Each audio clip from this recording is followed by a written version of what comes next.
बिस्मिल्लाहिर्रहमानिर्रहीम। अस्सलाम वालेकुम नाज़रीन। दुनिया के 2 न्यूक्लियर सुपर पावर्स और एक नॉन न्यूक्लियर इस्लामिक रिवॉल्यूशन।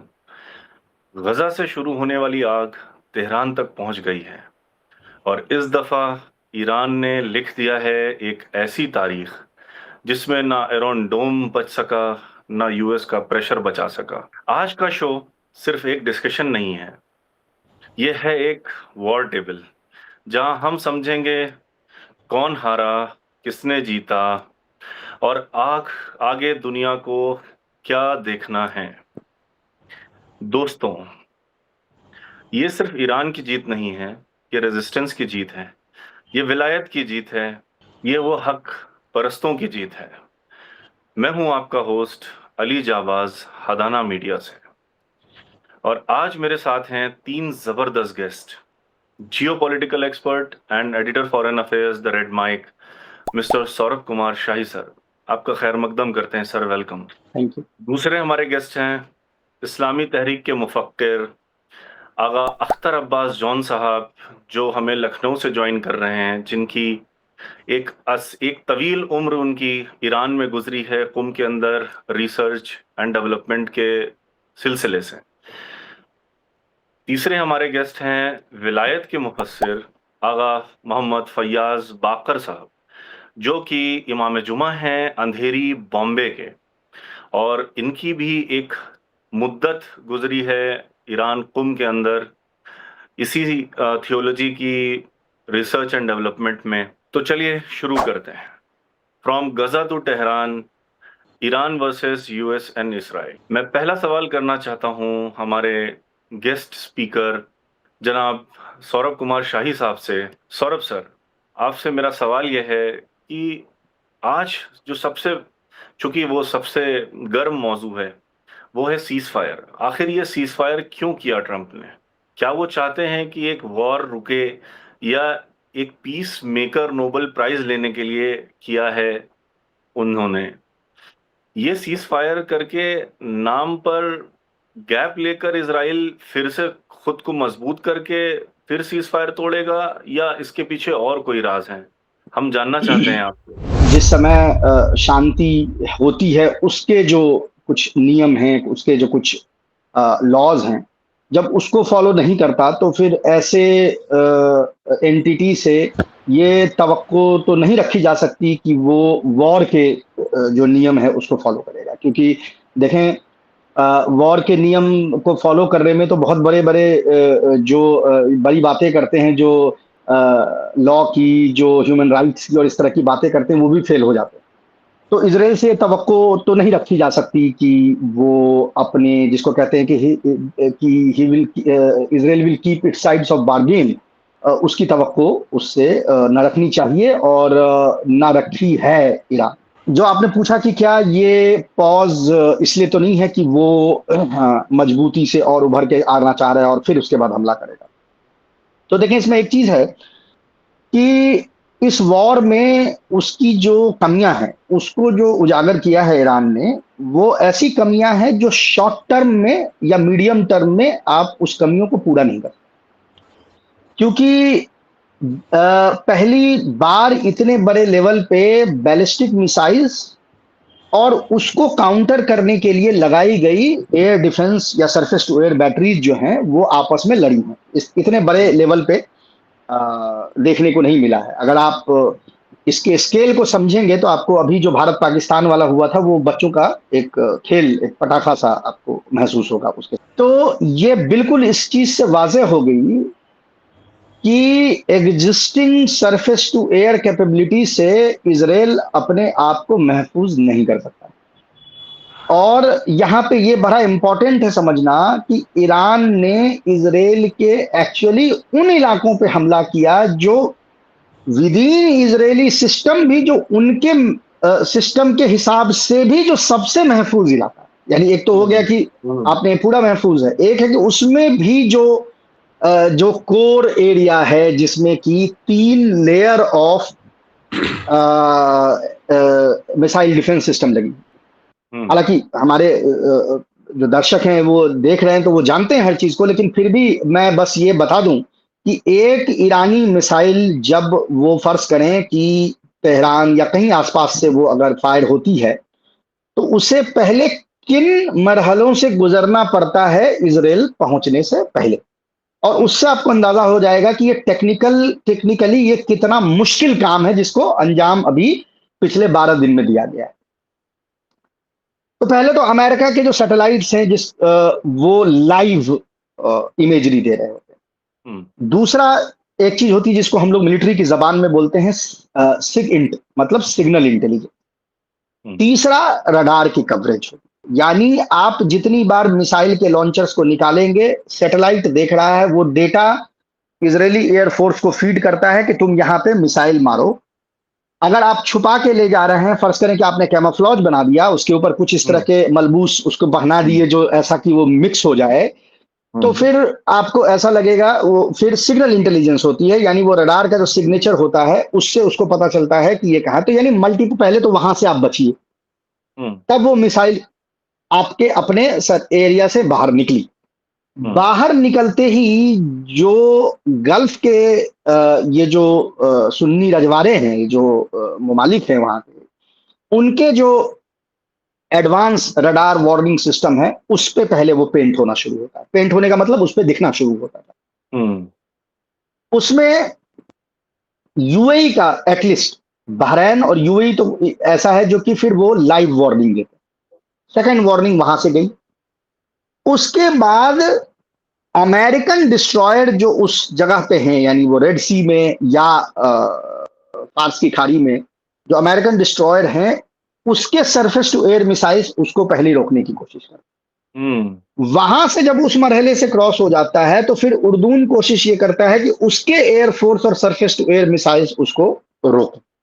हुँ, और इन सब से छूटने के बाद इजरायली एयरफोर्स फिर उसको मारने की कोशिश करती है।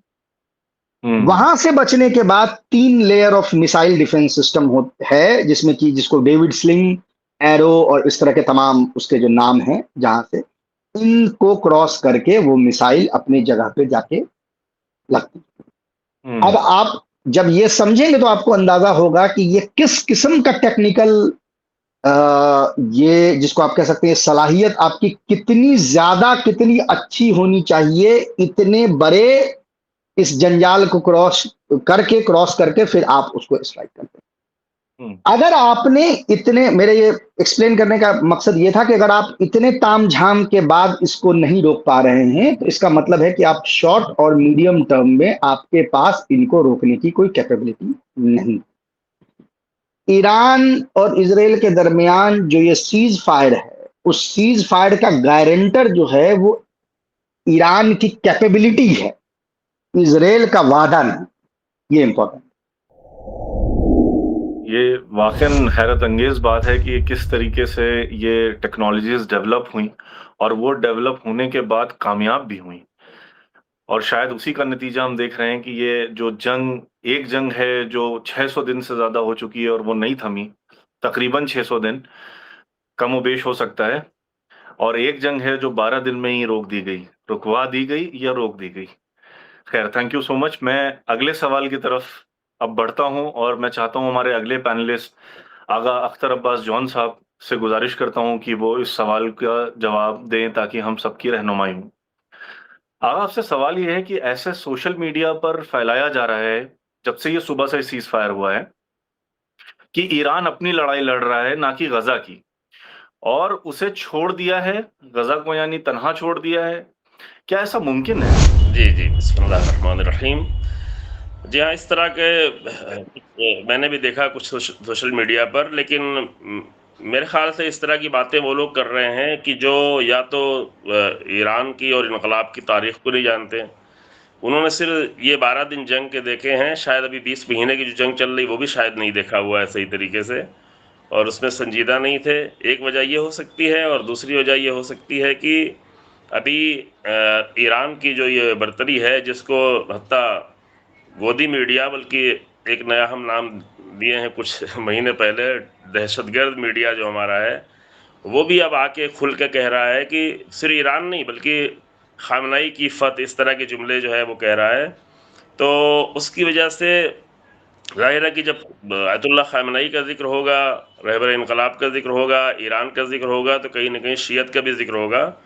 और ये बातें कुछ लोगों को परेशान कर रही हैं, कुछ लोगों को, बहुत कम है मुझे लगता है ऐसे अफ़राद। चूँकि इस जंग का एक फ़ायदा ये हुआ कि दुश्मन जो एक चीज़ में बहुत ज़्यादा कोशिश करता था कि लोगों में इख्तलाफ डाले, कौमों में इख्तलाफ डाले, शिया सुन्नी में इख्तलाफ डाले, तो वो इख्तलाफ बहुत कम हो गया है और उसपे बहुत बड़ी एक नाकामी, यानी जंगी नाकामी और टेक्निकल कामयाबी और जंगी कामयाबी के अलावा जो एक बहुत बड़ी कामयाबी हुई है इस जंग के ज़रिए से, वो ये है कि जो इख्तलाफात डालने में उनको कामयाबी होती थी, उसमें ना सिर्फ ये कि शिया सुन्नी बल्कि पूरी दुनिया के समझदार लोग और इंसानियत पसंद लोग वो मिलकर मुत्तहिद होकर जो है वो हमें फ़िलिस्तीन का और अभी ईरान का सपोर्ट करते रहे भरपूर तरीके से।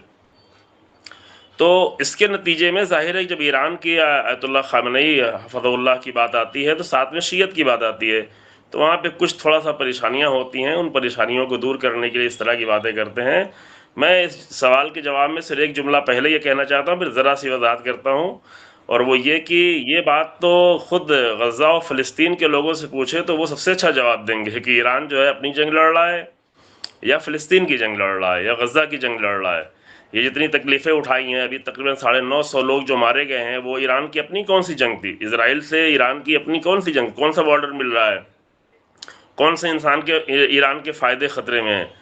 लेकिन ये मसला सिर्फ़ अभी का नहीं है, बल्कि उसके लिए पूरी तारीख़ थोड़ी नज़र करनी पड़ेगी सुनने वालों और देखने वालों को, कि 1969 से लेकर के ईरान पे जितने भी सैंक्शन लगे, जितनी भी परेशानियाँ हुईं, जितनी भी तकलीफ़ें हुईं, जितने भी साइंटिस्ट मारे गए, इन सब की एक असली वजह ये थी कि ईरान की जंग इनकलाब आने के साथ ही साथ ईरान की जंग जो है तमाम मज़लूमों की जंग थी। ईरान हमेशा तमाम मज़लूमों के लिए खड़ा रहा है और ख़ासकर फ़िलिस्तीन के लिए, और ख़ासकर जो है 1948 से लेके जो, चूँकि यही ईरान जो था, यही ईरान जब शाही हुकूमत थी तो फ़िलिस्तीन का इज़राइल का सबसे बड़ा सपोर्टर था, सबसे करीबी साथियों में से था मिडिल ईस्ट के।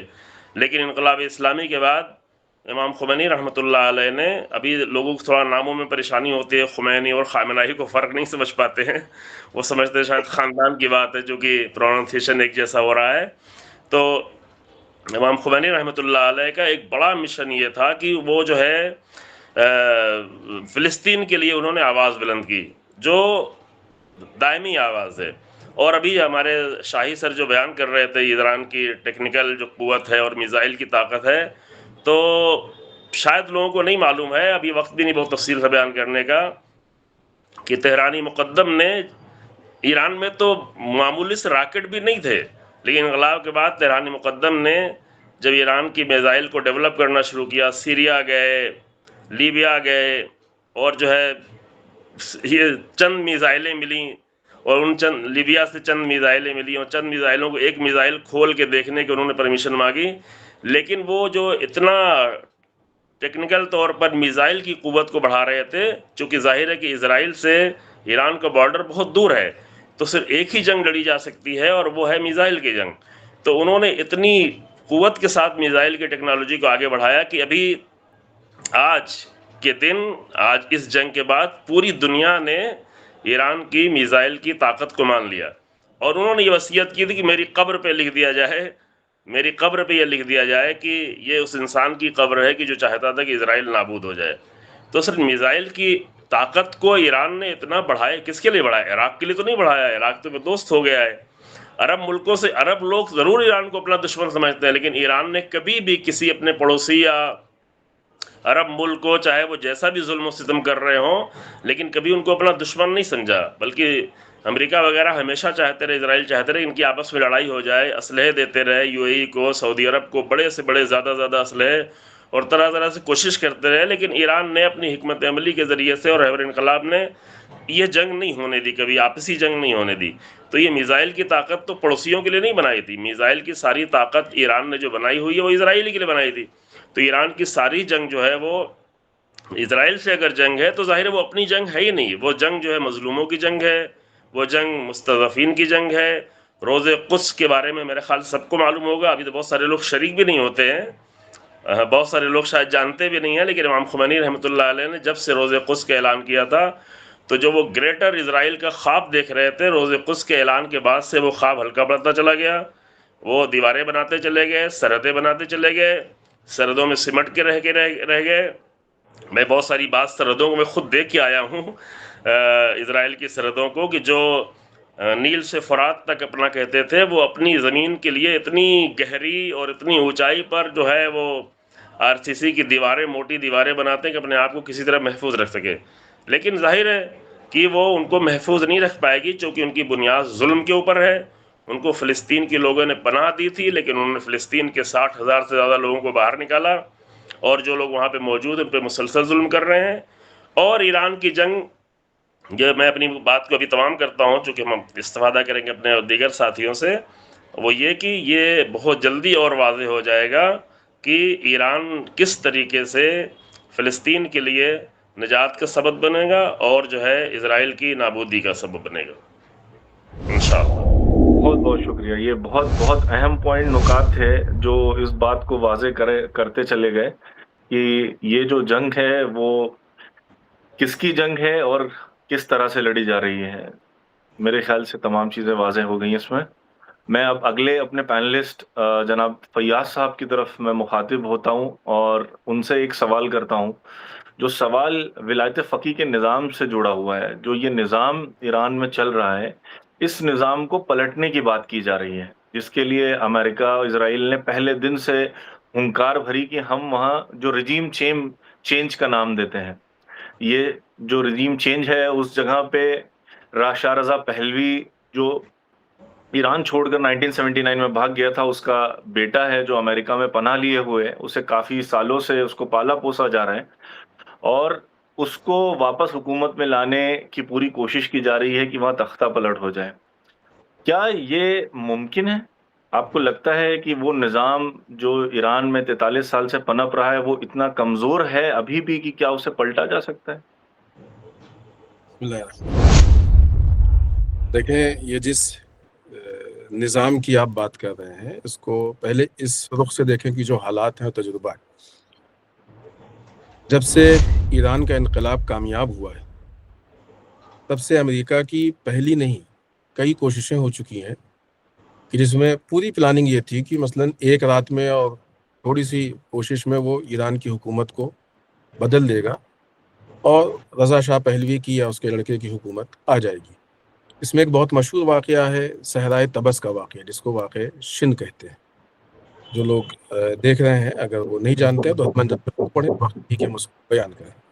इसके अलावा एक ज़माने में खुद यूनिवर्सिटी में बहुत सारी चीज़ें फैलाई गई थी, बाज़ लोगों ने काफ़ी बड़े पैमाने पे निकल के कोशिश की थी, वो ख़त्म हो गया। अभी कुछ पहले सैंक्शन, बहुत सारी चीज़ें ऐसी हैं, यानी एक तरफ से काम नहीं हुआ, मुख्तलिफ तरफ से घेर के इस काम को करने की कोशिश की गई है।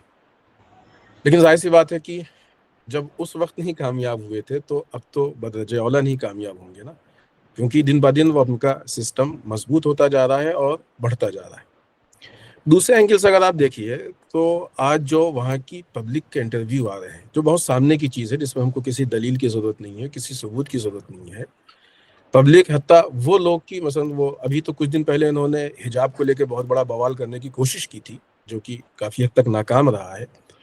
तो वो ख़वातीन जो मसलन ये कह रही हैं कि देखो, हमारा हिजाब वो कामिल नहीं है, लेकिन हम हैं रहबर के साथ, हम आग़ाए ख़ामनाई के साथ हैं। तो हो सकता है कि कुछ लोगों को पैसा दे के उन्होंने इस तरह से शो भी किया हो, या कुछ लोगों को ख़रीद के इस तरह से कुछ किया हो, लेकिन पब्लिक पूरी निज़ाम के साथ है और रहबर के साथ है। लेकिन तीसरी तरफ से अगर आप देखिए, तो बारहा हमने ये बात अपने प्रोग्राम्स वगैरह में बात पेश की है कि असल ताकत जो होती है, और इस जंग में हमको बाकायदा दिख रही है, ये ताकत असलहे की नहीं होती है, पैसों की नहीं होती है, ये तख्तों किसी चीज़ की नहीं, ताकत जो होती है वो सिस्टम की होती है। आपका सिस्टम जितना मजबूत है, आपकी हुकूमत उतनी मजबूत है। जैसा कि अभी जॉन साहब ने कहा है कि ये जुल्म का सिस्टम है, ये जुल्म के बेस पे, जुल्म किसी भी चीज़ को कमज़ोर कर देता है, जालिम हमेशा कमज़ोर होता है।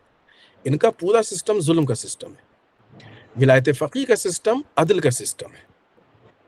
और जो अभी इससे पहले वाली बात हुई, अगर आप उसी से जोड़ के देखिए, क्या ज़रूरत थी ईरान को कि जाके फ़िलिस्तीन की बात उठाए? भाई आप अभी नया-नया आपका मुल्क बना है, आप अपने मुल्क को मजबूत करने की कोशिश कीजिए। आप एक अक्लमंद इंसान मजबूत को पकड़ता है, आप तो कमज़ोर को जाके पकड़ रहे हैं, अपने को कमज़ोर कर रहे हैं। तो आदमी को सोचना चाहिए कि जो सिस्टम जब वो उसकी इब्तिदा थी और उसने कमज़ोर को पकड़ा और पकड़ के इतनी मजबूती से आगे आ गया, तो आज आप कैसे कह सकते हैं कि वो सिस्टम कमज़ोर पड़ रहा, हुकूमत पलट जाएगी? ये तो मुमकिन ही नहीं है। कुरान का वादा है, बिस्मिल्लाहिर्रहमानिर्रहीम, बल्कि औज़ु बिल्लाहि मिनश शैतानिर रजीम, वल्लज़ी अरसला रसूलहु बिल हुदा व दीनिल हक़ लियुज़हिरहु अलद्दीन कुल्लिहि वलौ करिहल मुशरिकून। वो अल्लाह की जिसने अपने रसूल को हिदायत और दीन हक़ के साथ भेजा, ये दीन दूसरे सारे अदियान पे गालिब आने वाला है। ये सिस्टम है यहाँ पे। ये सिस्टम वो है कि जो सारे सिस्टम पे गालिब आएगा। क्यों? इसलिए कि सिस्टम की खासियत है अदल की। जहाँ तक मसला है रज़ा शाह के लड़के का, तो अब ज़ाहिर-सी बात है कि उनको कोई एक ऐसा सेंटर चाहिए, कोई ऐसी एक कील चाहिए कि जिन लोगों को गुमराह करे, और लेकिन उनको किस पे सेंट्रलाइज़ करेंगे? कोई तो होना चाहिए ना जिस पे सेंट्रलाइज़ करें। लिहाज़ा एक्चुअली वो जो इक़्तिदार है, वो इक़्तिदार मर चुका है, ख़त्म हो चुका है। ये उसके जनाज़े को रखे हुए हैं ताकि लोगों को उससे अटैच कर सके।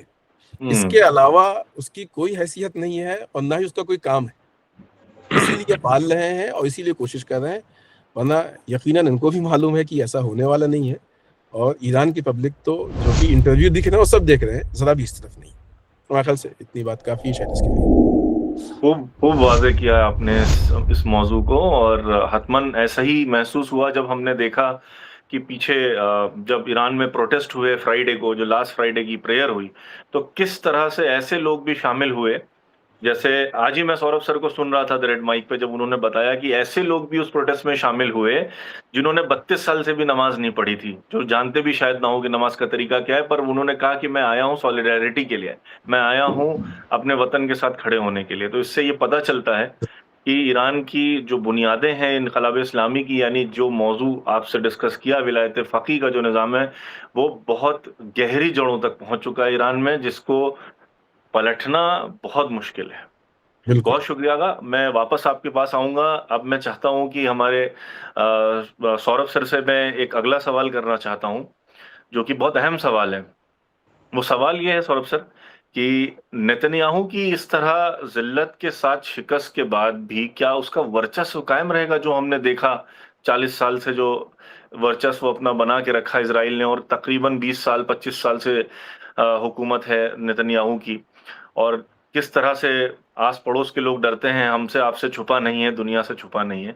क्या वो कायम रहेगा? सुनने में आ रहा है कि उसकी जो सरकार है उस पर बहुत खतरा है अब ये जंगबंदी के बाद। तो क्या आने वाले वक्त में गजा पे अटैक्स होंगे? हुए तो क्या ईरान वापस हमला करेगा, या ईरान इस बात का इंतजार करेगा कि इजराइल वापस उस पर हमला करे ताकि वो उसका जवाब दे?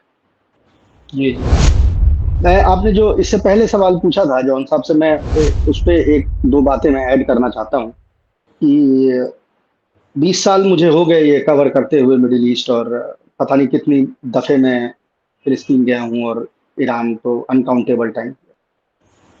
हाँ, और ये हर कुछ सालों पे ये सुनने को मिलता है, ख़ासकर एक कुछ जो जो ग्रुप हैं, कुछ जो कोटरी हैं हिंदुस्तान में, जो ये क्वेश्चन उठाते रहते हैं कि क्या फ़िलिस्तीन को लेके ईरान का कमिटमेंट। तो 2 चीज़ हैं, 2 बहुत छोटे से मुख्तसर उसमें मैं उसको कहना चाहता हूँ कि अगर आप आइडियोलॉजिकल बेंडिंग को यहाँ से हटा दें, तो आप बताएं कि ईरान और इजराइल से में क्या मुश्किलात है? कोई दोस्ती के में कोई मुश्किलात है? आप आइडियोलॉजी को हटा दें तो। अगर तो बात अरबों की है तो ईरान अरब नहीं है। बेशक। अरब ममालिक साथ में दब के डांस जो है दोनों मिलके कर रहे हैं, जो उनके साथ इजराइलियों के साथ, ठीक है। बिल्कुल। कल ही एक वीडियो मैंने देखा, एक इमराती जो गुलकार है वो कहीं पे गया हुआ था, मेरे ख्याल से ओमान गया हुआ था, और वहाँ उसने कोई इजरायली गाना गाने की कोशिश की तो चढ़ के लोगों ने स्टेज पे मारा उसको। ये कल की वीडियो है या परसों की, 23 तारीख की सर। अच्छा, वीडियो अच्छा। कल ही की, हाँ कल 23।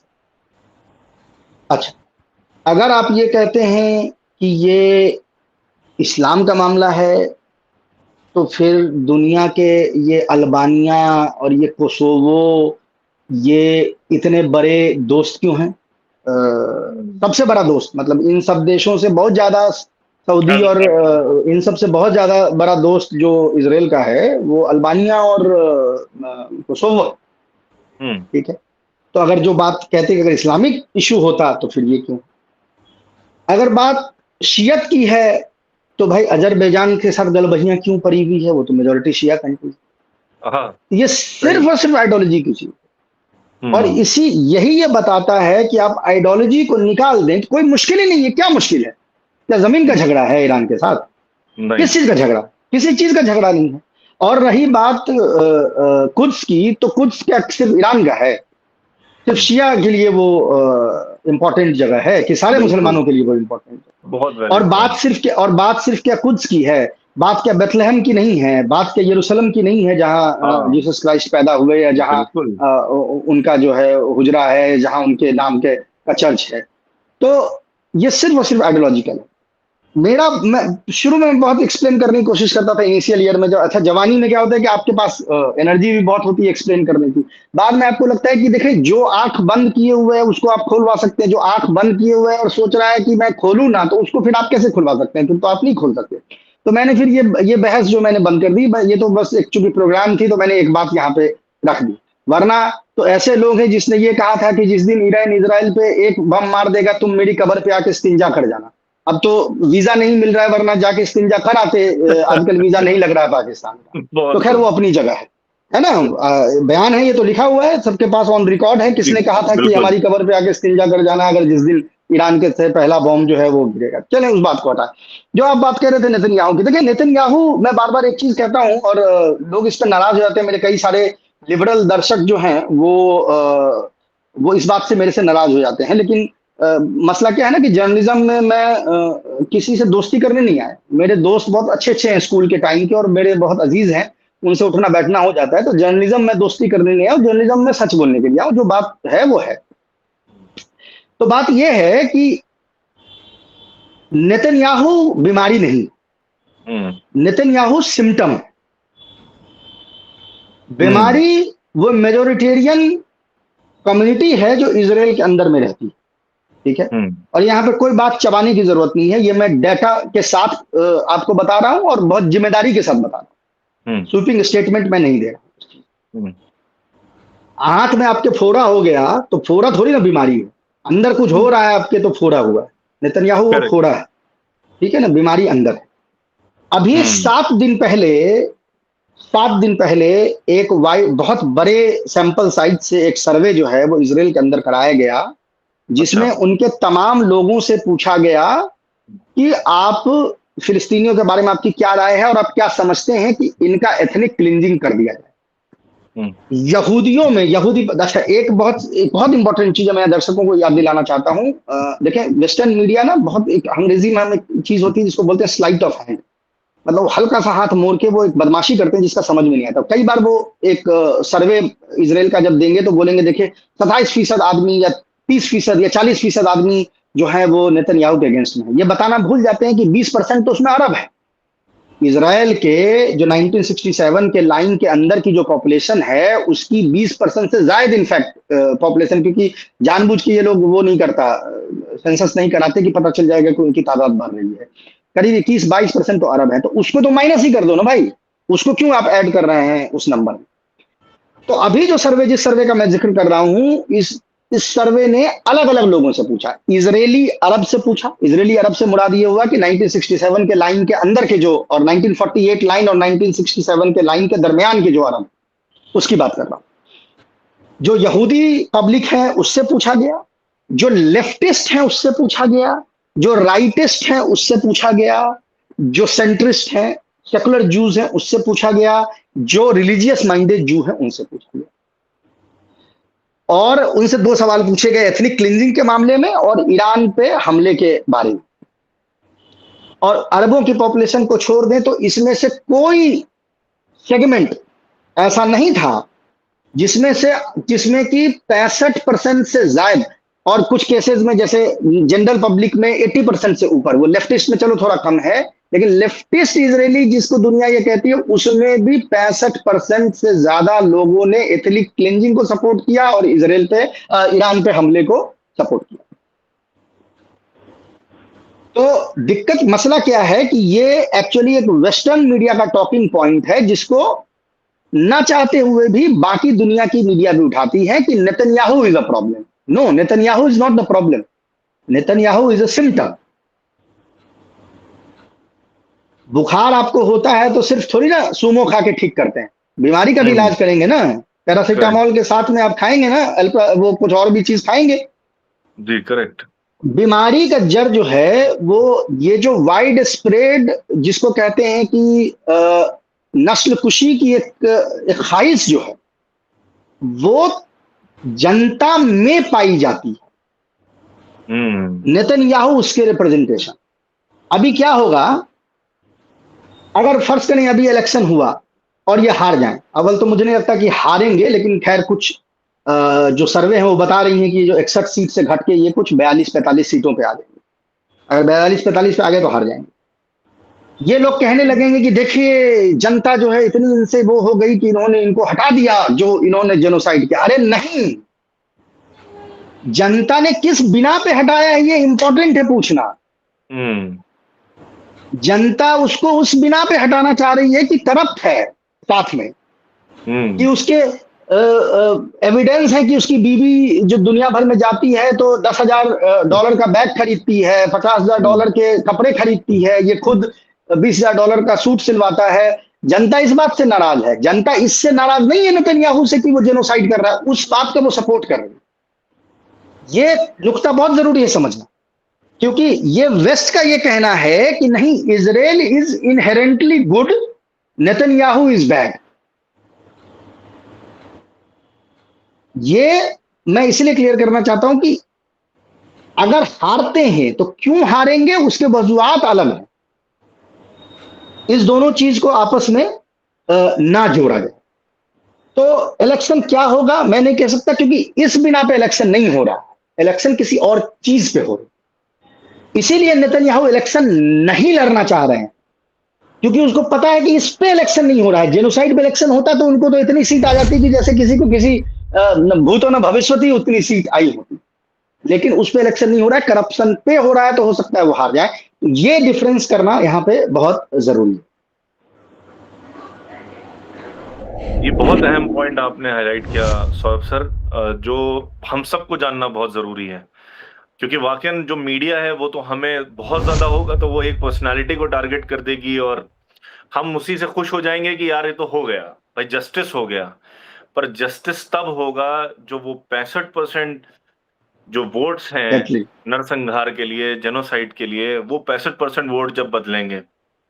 तो बहुत बहुत बहुत बहुत शुक्रिया इस पॉइंट की तरफ हाईलाइट करने के लिए, और खास तौर से वो पिछला सवाल जो आगा जॉन साहब से होता उस तरफ भी हमें हाईलाइट करने के लिए बहुत बहुत शुक्रिया। तो मैं आपके पास वापस आऊंगा। अब मैं चाहता हूं कि आगा जॉन साहब से एक सवाल कि आपको क्या लगता है आगा कि ईरान ने इस सीज फायर पे मंजूरी क्यों दी, और आपको नहीं लगता कि इजराइल इस सीज फायर को तोड़ सकता है? क्योंकि जाहिर सी बात है कि हमने पहले भी देखा है, लेबनान का सीज फायर हो या यमन का सीज फायर हो, इजराइल ने बारहा सीज फायर का वायलेशन किया है, और एक बार नहीं सैकड़ों बार, और करता आ रहा है। तो इस पर आपकी क्या राय है? जी हाँ, बिल्कुल आप सही बता रहे हैं, मिसाल भी दे रहे हैं। मैं थोड़ा और पीछे की मिसाल दे दूँ अगर आप इजाज़त हो, वक्त है आपके पास। देखें, जब रसूलुल्लाह मक्के से मदीने आए तो सबसे पहले जो है मुआहदा इन्हीं लोगों से किया था, यहूदी लोगों से किया था। 3 कबीले थे मदीने में, बनी नज़ीर, बनी कैनका और बनी कुरैज़ा। इन्हीं लोगों से मुआहदा किया था कि भाई ठीक है, मक्के में जो लोग हैं वो हमारे शदीद दुश्मन हैं, हमारी जान लेना चाहते हैं, लेकिन हमारे तुम्हारे दरमियान में कुछ चीज़ तो कॉमन है कि तुम भी एक गॉड को मानते हो, एक अल्लाह को मानते हो, हम भी मानते हैं, तो हम आपस में लड़ाई नहीं करेंगे बल्कि एक दूसरे की मदद भी कर सकते हैं। लेकिन इन लोगों ने सबसे पहले उस वक्त बदतरीन हालात में अपने मुआहदे को तोड़ा था, ऐसे वक्त में कि जब जंग हो रही थी। यानी बनी कुरैज़ा ने तो ऐसे वक्त तोड़ा था कि रसूलुल्लाह जंग खंदक में बाहर निकले हुए थे, सामने 10,000 का लश्कर था, यहाँ पर जो है 1,000 कुछ लोग थे, औरतें मदीने में थी, बच्चे मदीने में थे, तो उन्होंने इकट्ठा होकर मदीने में औरतों और बच्चों पे हमला करने की प्लानिंग की थी। उसमें से भी रसूलुल्लाह को 300 लोगों को निकाल के भेजना पड़ा कि जाओ इन लोगों को डराओ और इनको बिठाओ। तो उन्होंने ऐसे जंग के हालात में जो है वो माहिदा तोड़ दिया था। तो आप सोचें कि जहाँ पर उनका कोई वो भी नहीं था, रसूलुल्लाह की तरफ से कोई परेशानी भी नहीं थी, तो वहाँ पे जब उन्होंने मुआहदा तोड़ दिया, तो अभी यहाँ के मुआहदे के क्या भरोसा किया जा सकता है? यानी बिल्कुल मुमकिन ही नहीं है। देखें, कुरान ने किसी कौम के बारे में कभी नहीं बुरा कहा है, कभी नहीं कहा है, बल्कि लोगों को गरीब होने की बात की है, माफ़ करने की बात की है। हत्ता मुशरिकीन जो वहाँ पे होते थे, मक्के के लोग जो शदीद दुश्मन थे, उन्होंने कहा अगर जंग नहीं करते तो ठीक है, अगर जंग करें तो जंग करो, लेकिन अगर वो जंग से नहीं करना चाहते हैं या अगर जंग की हालत में भी हो तब भी जो है हद से आगे नहीं बढ़ो, क्योंकि इन्नल्लाह ला युहिब्बुल मुअतदीन, अल्लाह जो है हद से आगे बढ़ने वालों को पसंद नहीं करता। भागते हुए लोग को ना मारो, बूढ़ों को नहीं मारो, औरतों को परेशान नहीं करो, बच्चों को तकलीफ ना होने पाए।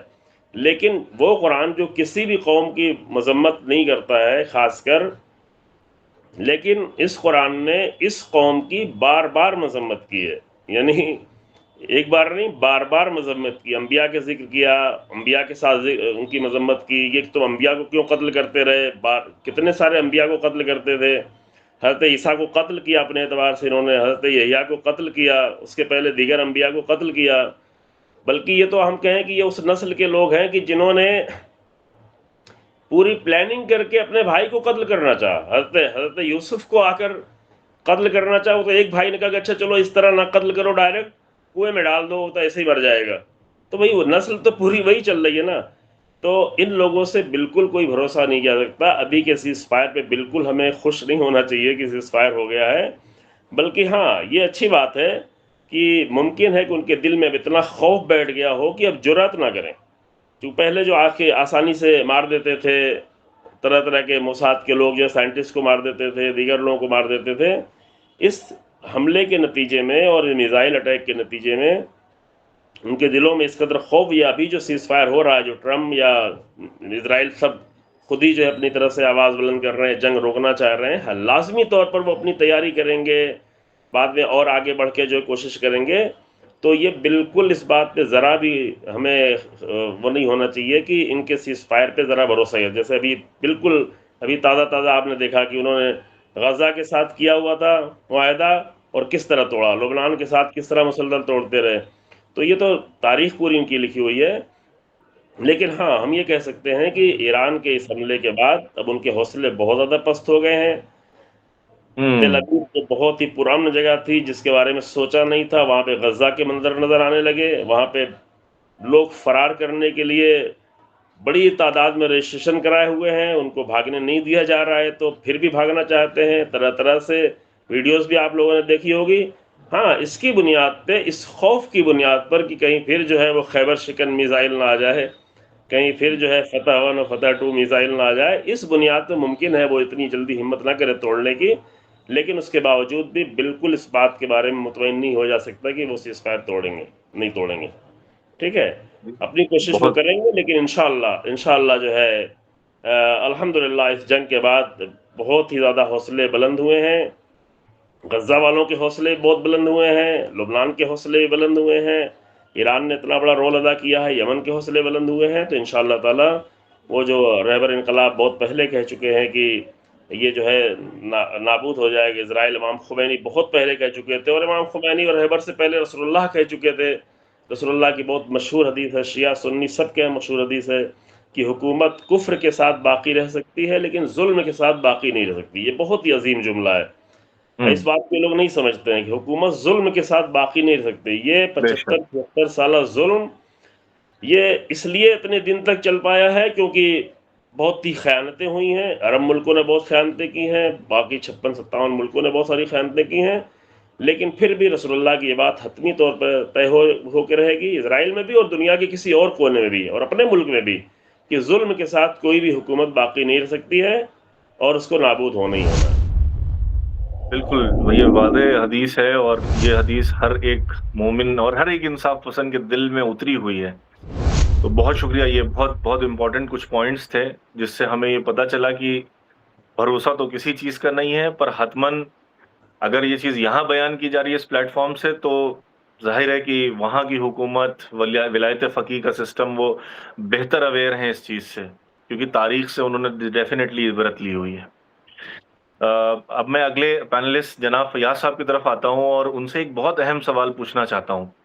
सबको ये लगता है आगा कि जी सीरिया के अंदर जो हुआ, एक्सिस ऑफ रेजिस्टेंस टूट गया है, क्या ये बात सही है? और आपको क्या लगता है कि जुलानी साहब, जो अबू जुलानी थे, वो अभी सूटेड बूटेड ब्रांडेड एक हैंडसम टॉल मैन के शक्ल में आ रहे हैं, उनकी डेंटिंग बेंटिंग कर दी गई है, वो अब जब हुकूमत चला रहे हैं तो कब तक चला पाएंगे? क्या वो हमेशा चला पाएंगे, फायज रहेंगे, या कुछ खतरात उन्हें भी लाहक हैं?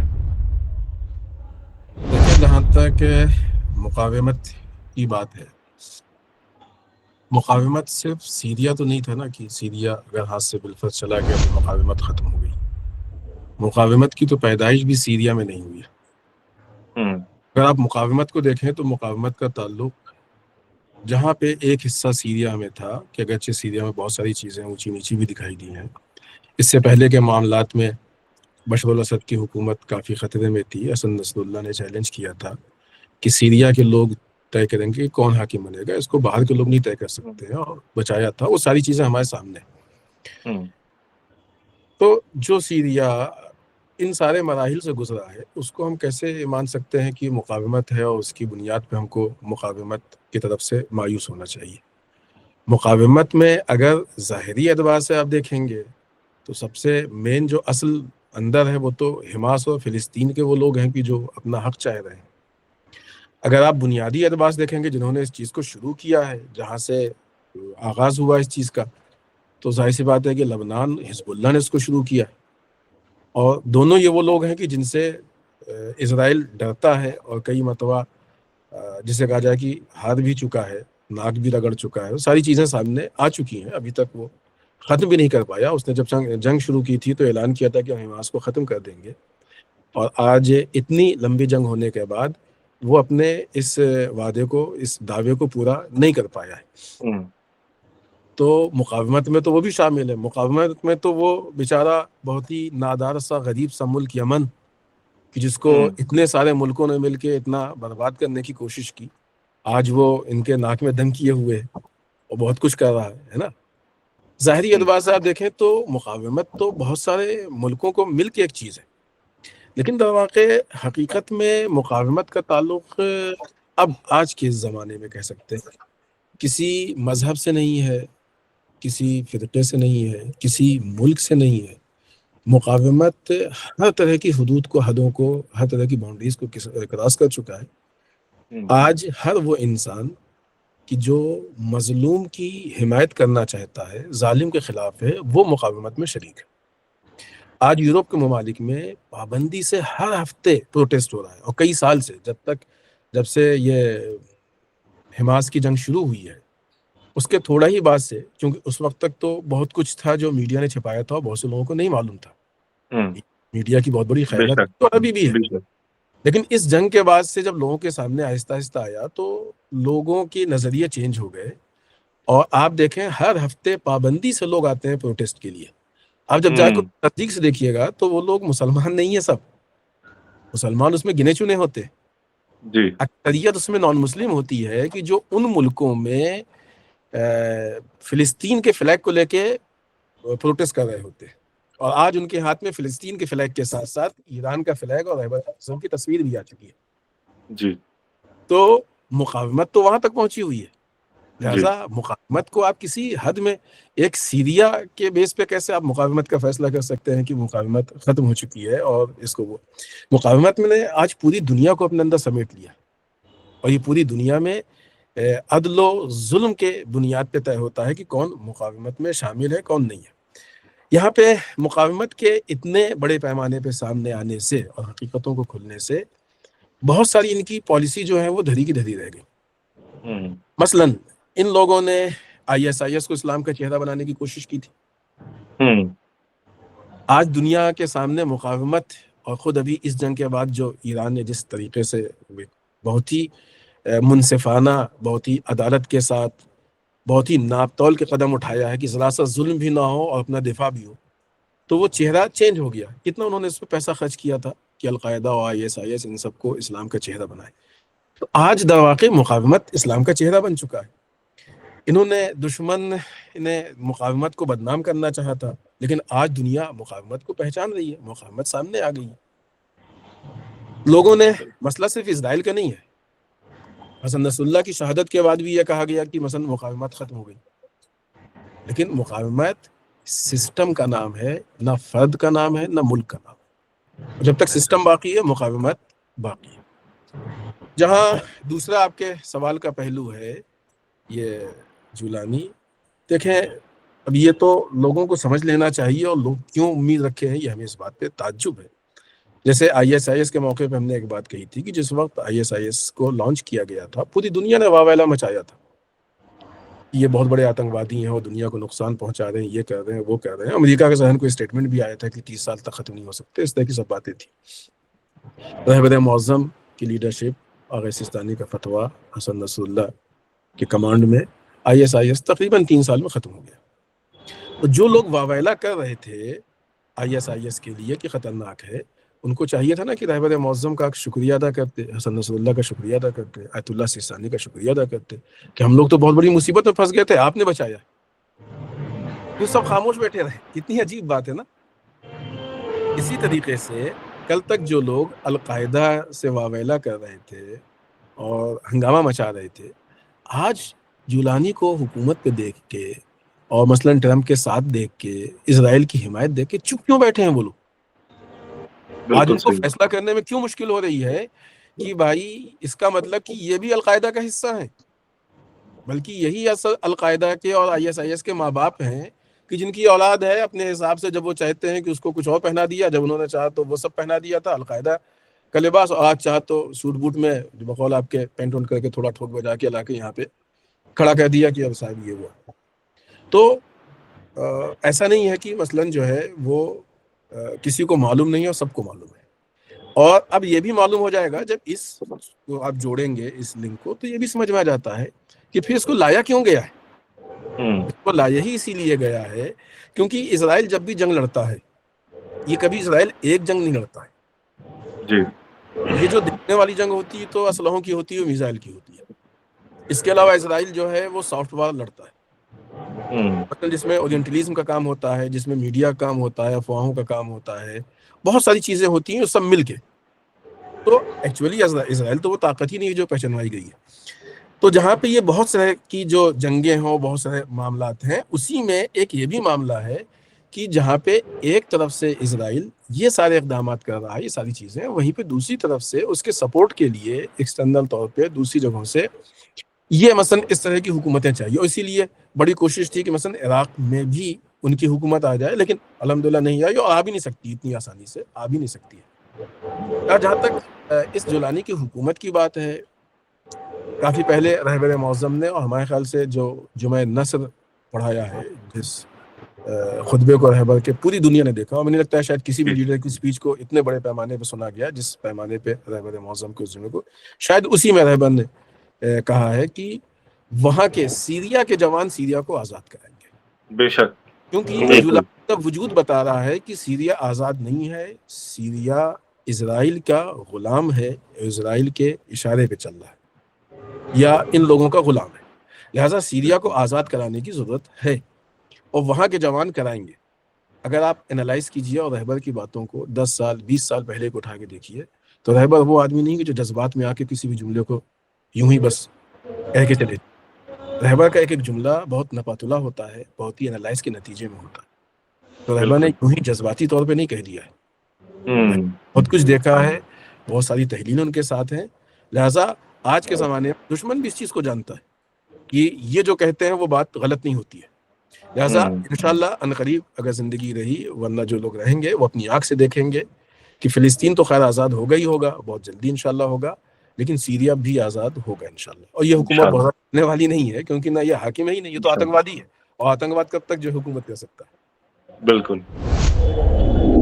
ये बहुत ही अहम नुकात थे इसमें, क्योंकि हमने देखा सरी तौर पर कि जब ट्रम्प की विजिट हुई सऊदी अरब में, किस तरह से इनको बुलाया गया, और वही अमेरिका का रिप्रेजेंटेटिव खड़ा है, यानी उसका प्रेसिडेंट, जिस अमेरिका ने मिलियंस ऑफ डॉलर्स की बाउंटी रखी हुई थी, उसके सर के ऊपर इनाम रखा हुआ था, और उसके साथ बिल्कुल शेक हैंड करके जब वो लौट रहे थे अपने एयरफोर्स वन में, तो उन्होंने ये कहा कि he is a very good guy, very dynamic guy. तो ये इससे आयरनी पता चलती है अमेरिका की।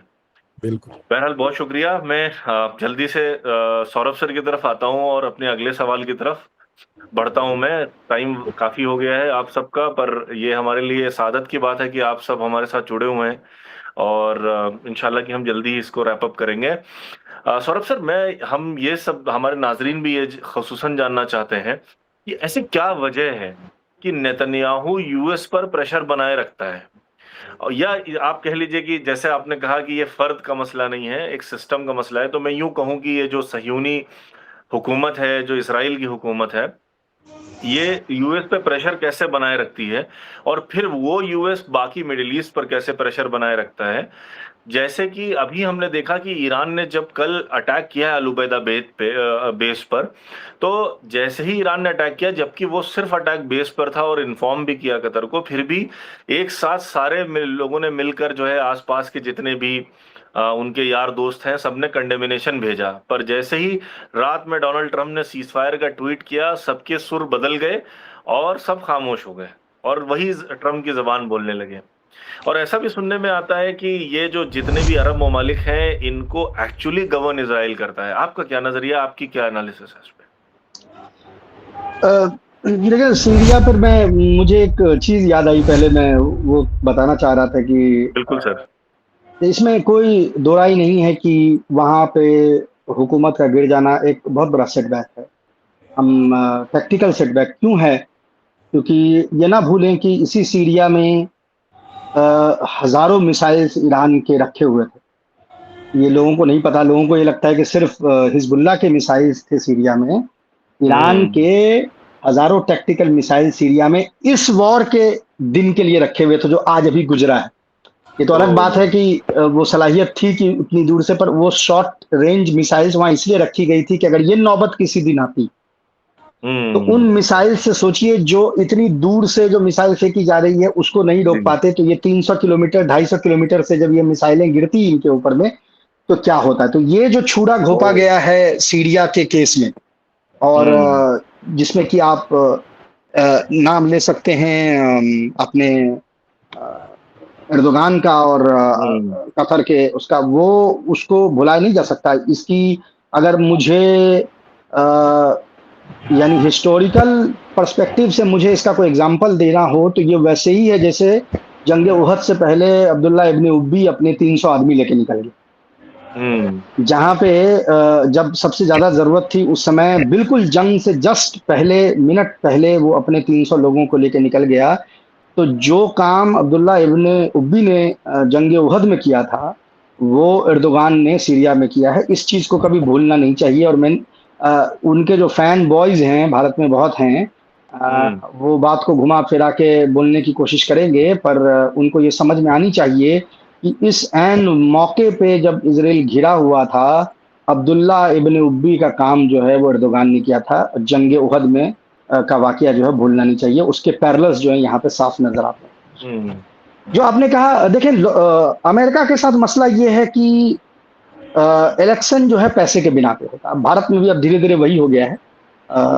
यही रीज़न है कि आज के दिन में भारत में आप बिना पैसे के इलेक्शन नहीं लड़ सकते, आइडियोलॉजी पे इलेक्शन नहीं लड़ी जाती। बिल्कुल। ये अचीव करने के लिए पहले आपको पॉपुलेशन को डंब डाउन करना होता है। उसको हम्म। उसको इतने, यानी उसके सोचने समझने की जो कुव्वत है, उसको इतना आपको मार-मार के उसको इतना कुंद बना देते हैं आप, जी। कि वो सिर्फ पैसे का इलेक्शन समझता है।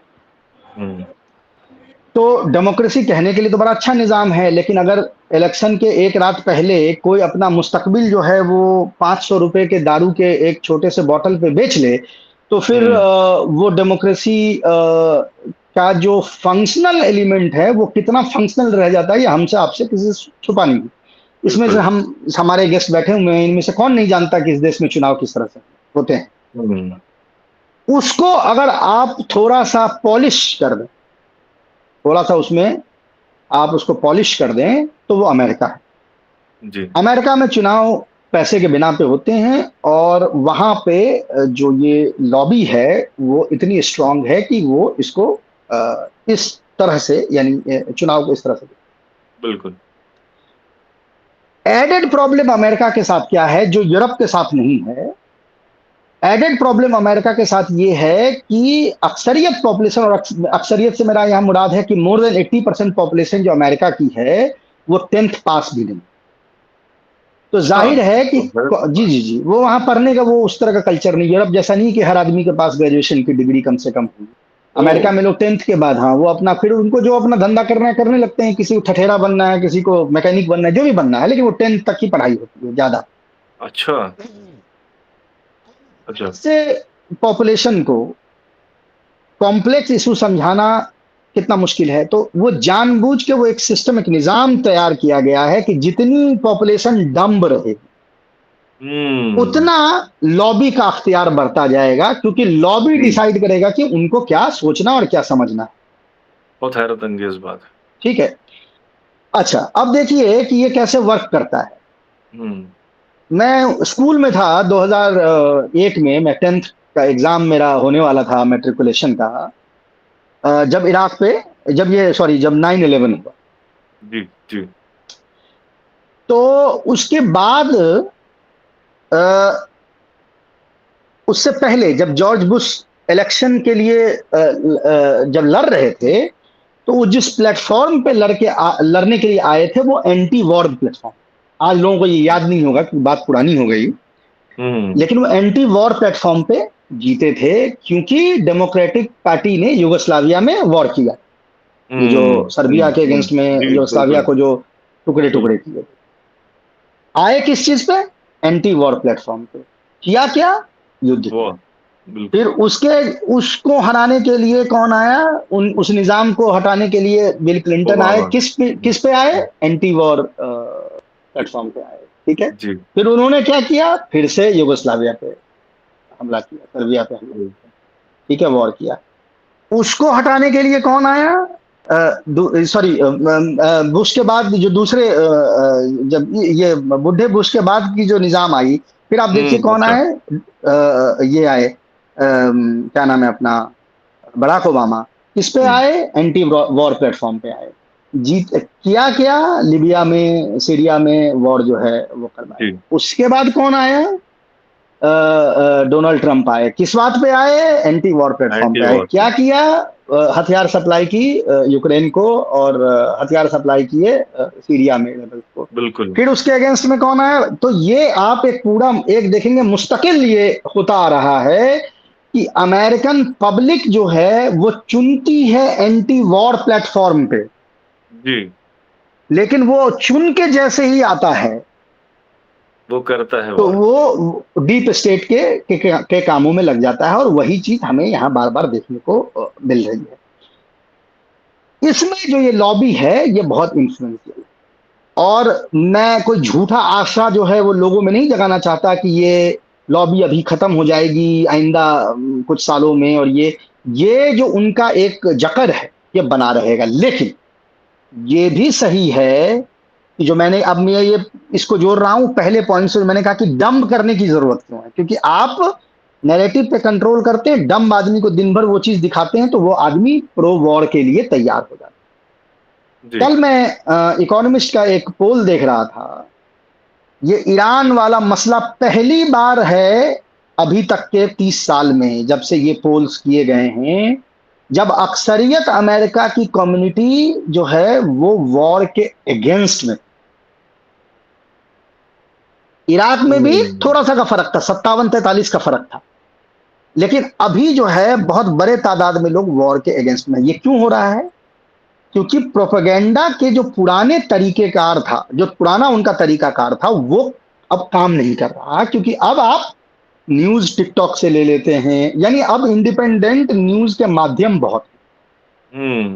तो जो आप नैरेटिव से डम डाउन करके आप सारे वो पब्लिक जो हमेशा से सदर चुनती थी एंटी वॉर प्लेटफॉर्म पे, उसके चुने हुए सदर को आप वॉर के लिए तैयार कर लेते थे और लोग वही जो उसको एंटी वॉर प्लेटफॉर्म पे लेके आए उसका सपोर्ट करते थे वॉर का, क्योंकि आप नैरेटिव बिल्ड कर रहे हैं। ये जो साइकिल है वो इस वॉर में पहली बार टूट गया। मेरे पास वो नंबर है, मैं अपने मोबाइल से आपको वो नंबर एग्जैक्ट अपने दर्शकों के लिए मैं थोड़ा बिल्कुल। पढ़ देना चाहता हूं ताकि उनको पता हो कि क्या बात हो रही है। अफगानिस्तान में 2001 में जब अटैक हुआ, जी। अपोज करने वालों की संख्या जो है वो 10% थी, सपोर्ट करने वालों की संख्या 88% थी। अमेरिका की पब्लिक की बात। 2003 इराक में 27% अपोजिशन था, 71% प्रो थे। बिल्कुल। इराक में 2014 के इंटरवेंशन में 41% लोग अगेंस्ट में थे, 54% लोग प्रो में थे। ओके। अभी जो सबसे लेटेस्ट पोल इस दरमियान, ये 12 दिन के युद्ध के दरमियान हुई है, उसमें 57% लोग अगेंस्ट में हैं और 21% लोग इसके हामी में थे। ये उल्टा जो है ये पहली बार बिल्कुल अमेरिका रॉन्ग की हिस्ट्री में हुआ है, मतलब वियतनाम वॉर के बाद। अब बिल्कुल, देखो, बिल्कुल।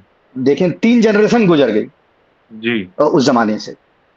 मुझे लगता नहीं है कि हमारे जो गेस्ट हैं ये भी बहुत छोटे होंगे वियतनाम वॉर में, हो सकता है पैदा ही ना हुए। उस जी। जमाने से आज तक में देख लें ये क्या बदलाव आया है, तो ये कोई छोटी-मोटी चीज़ नहीं है। लेकिन मैं इसका मतलब ये नहीं है कि मैं एक झूठी आशा आप में जगाना चाहता हूँ कि ये कल जो है ये चीज़ें बदल जाएगी। लेकिन ये पहली बार ऐसा हुआ है कि डम्ब डाउन ऑडियंस को का जो नैरेटिव बिल्डिंग था, वो उसको चेंज ब्रेक हुआ। कर दिया गया है। ये कोई छोटी बात नहीं है।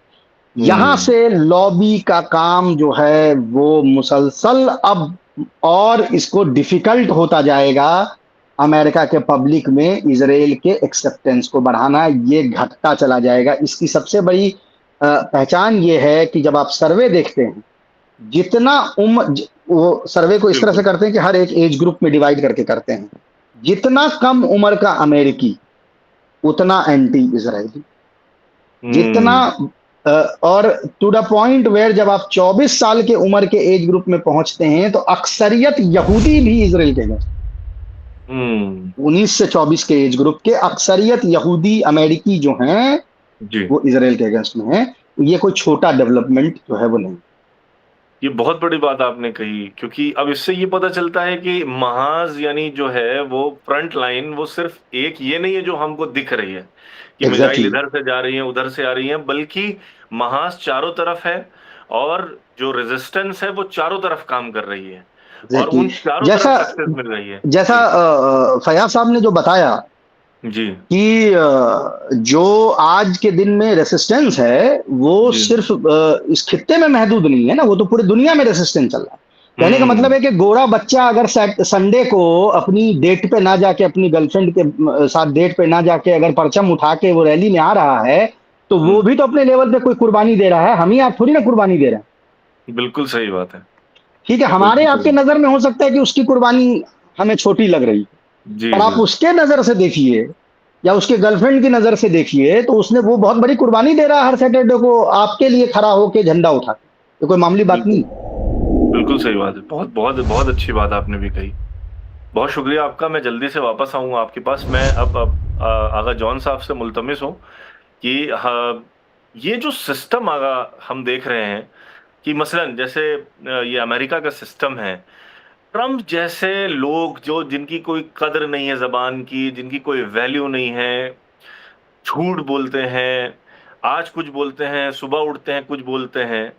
ऐसे लोगों को ऐसे मुल्क में जो इतना डेवलप मुल्क है, इतने एजुकेटेड लोग हैं, पर अभी तो सौरभ भाई ने बहुत सारे परत खोली है जो हैरत अंगेज है, हमें नहीं पता था ये बातें। तो कैसे चुन लेते हैं ऐसे लोगों को? जी हाँ, असल माइक में इसलिए बंद कर दे रहा हूँ, मेरा शायद पता नहीं, आज शायद खुशी है यहाँ पर जीतने की। हमारे कुछ अहल सुन्नत बिरादरान, उन्होंने जो कव्वाली का वो रखा हुआ है, शायद आवाज़ आप लोगों तक ना आए।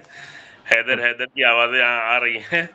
तो हाँ। खैर, जो आपने सवाल किया उसकी बुनियादी वजह तो एक सौरभ साहब ने बयान कर दी है कि लोग चुनते नहीं हैं।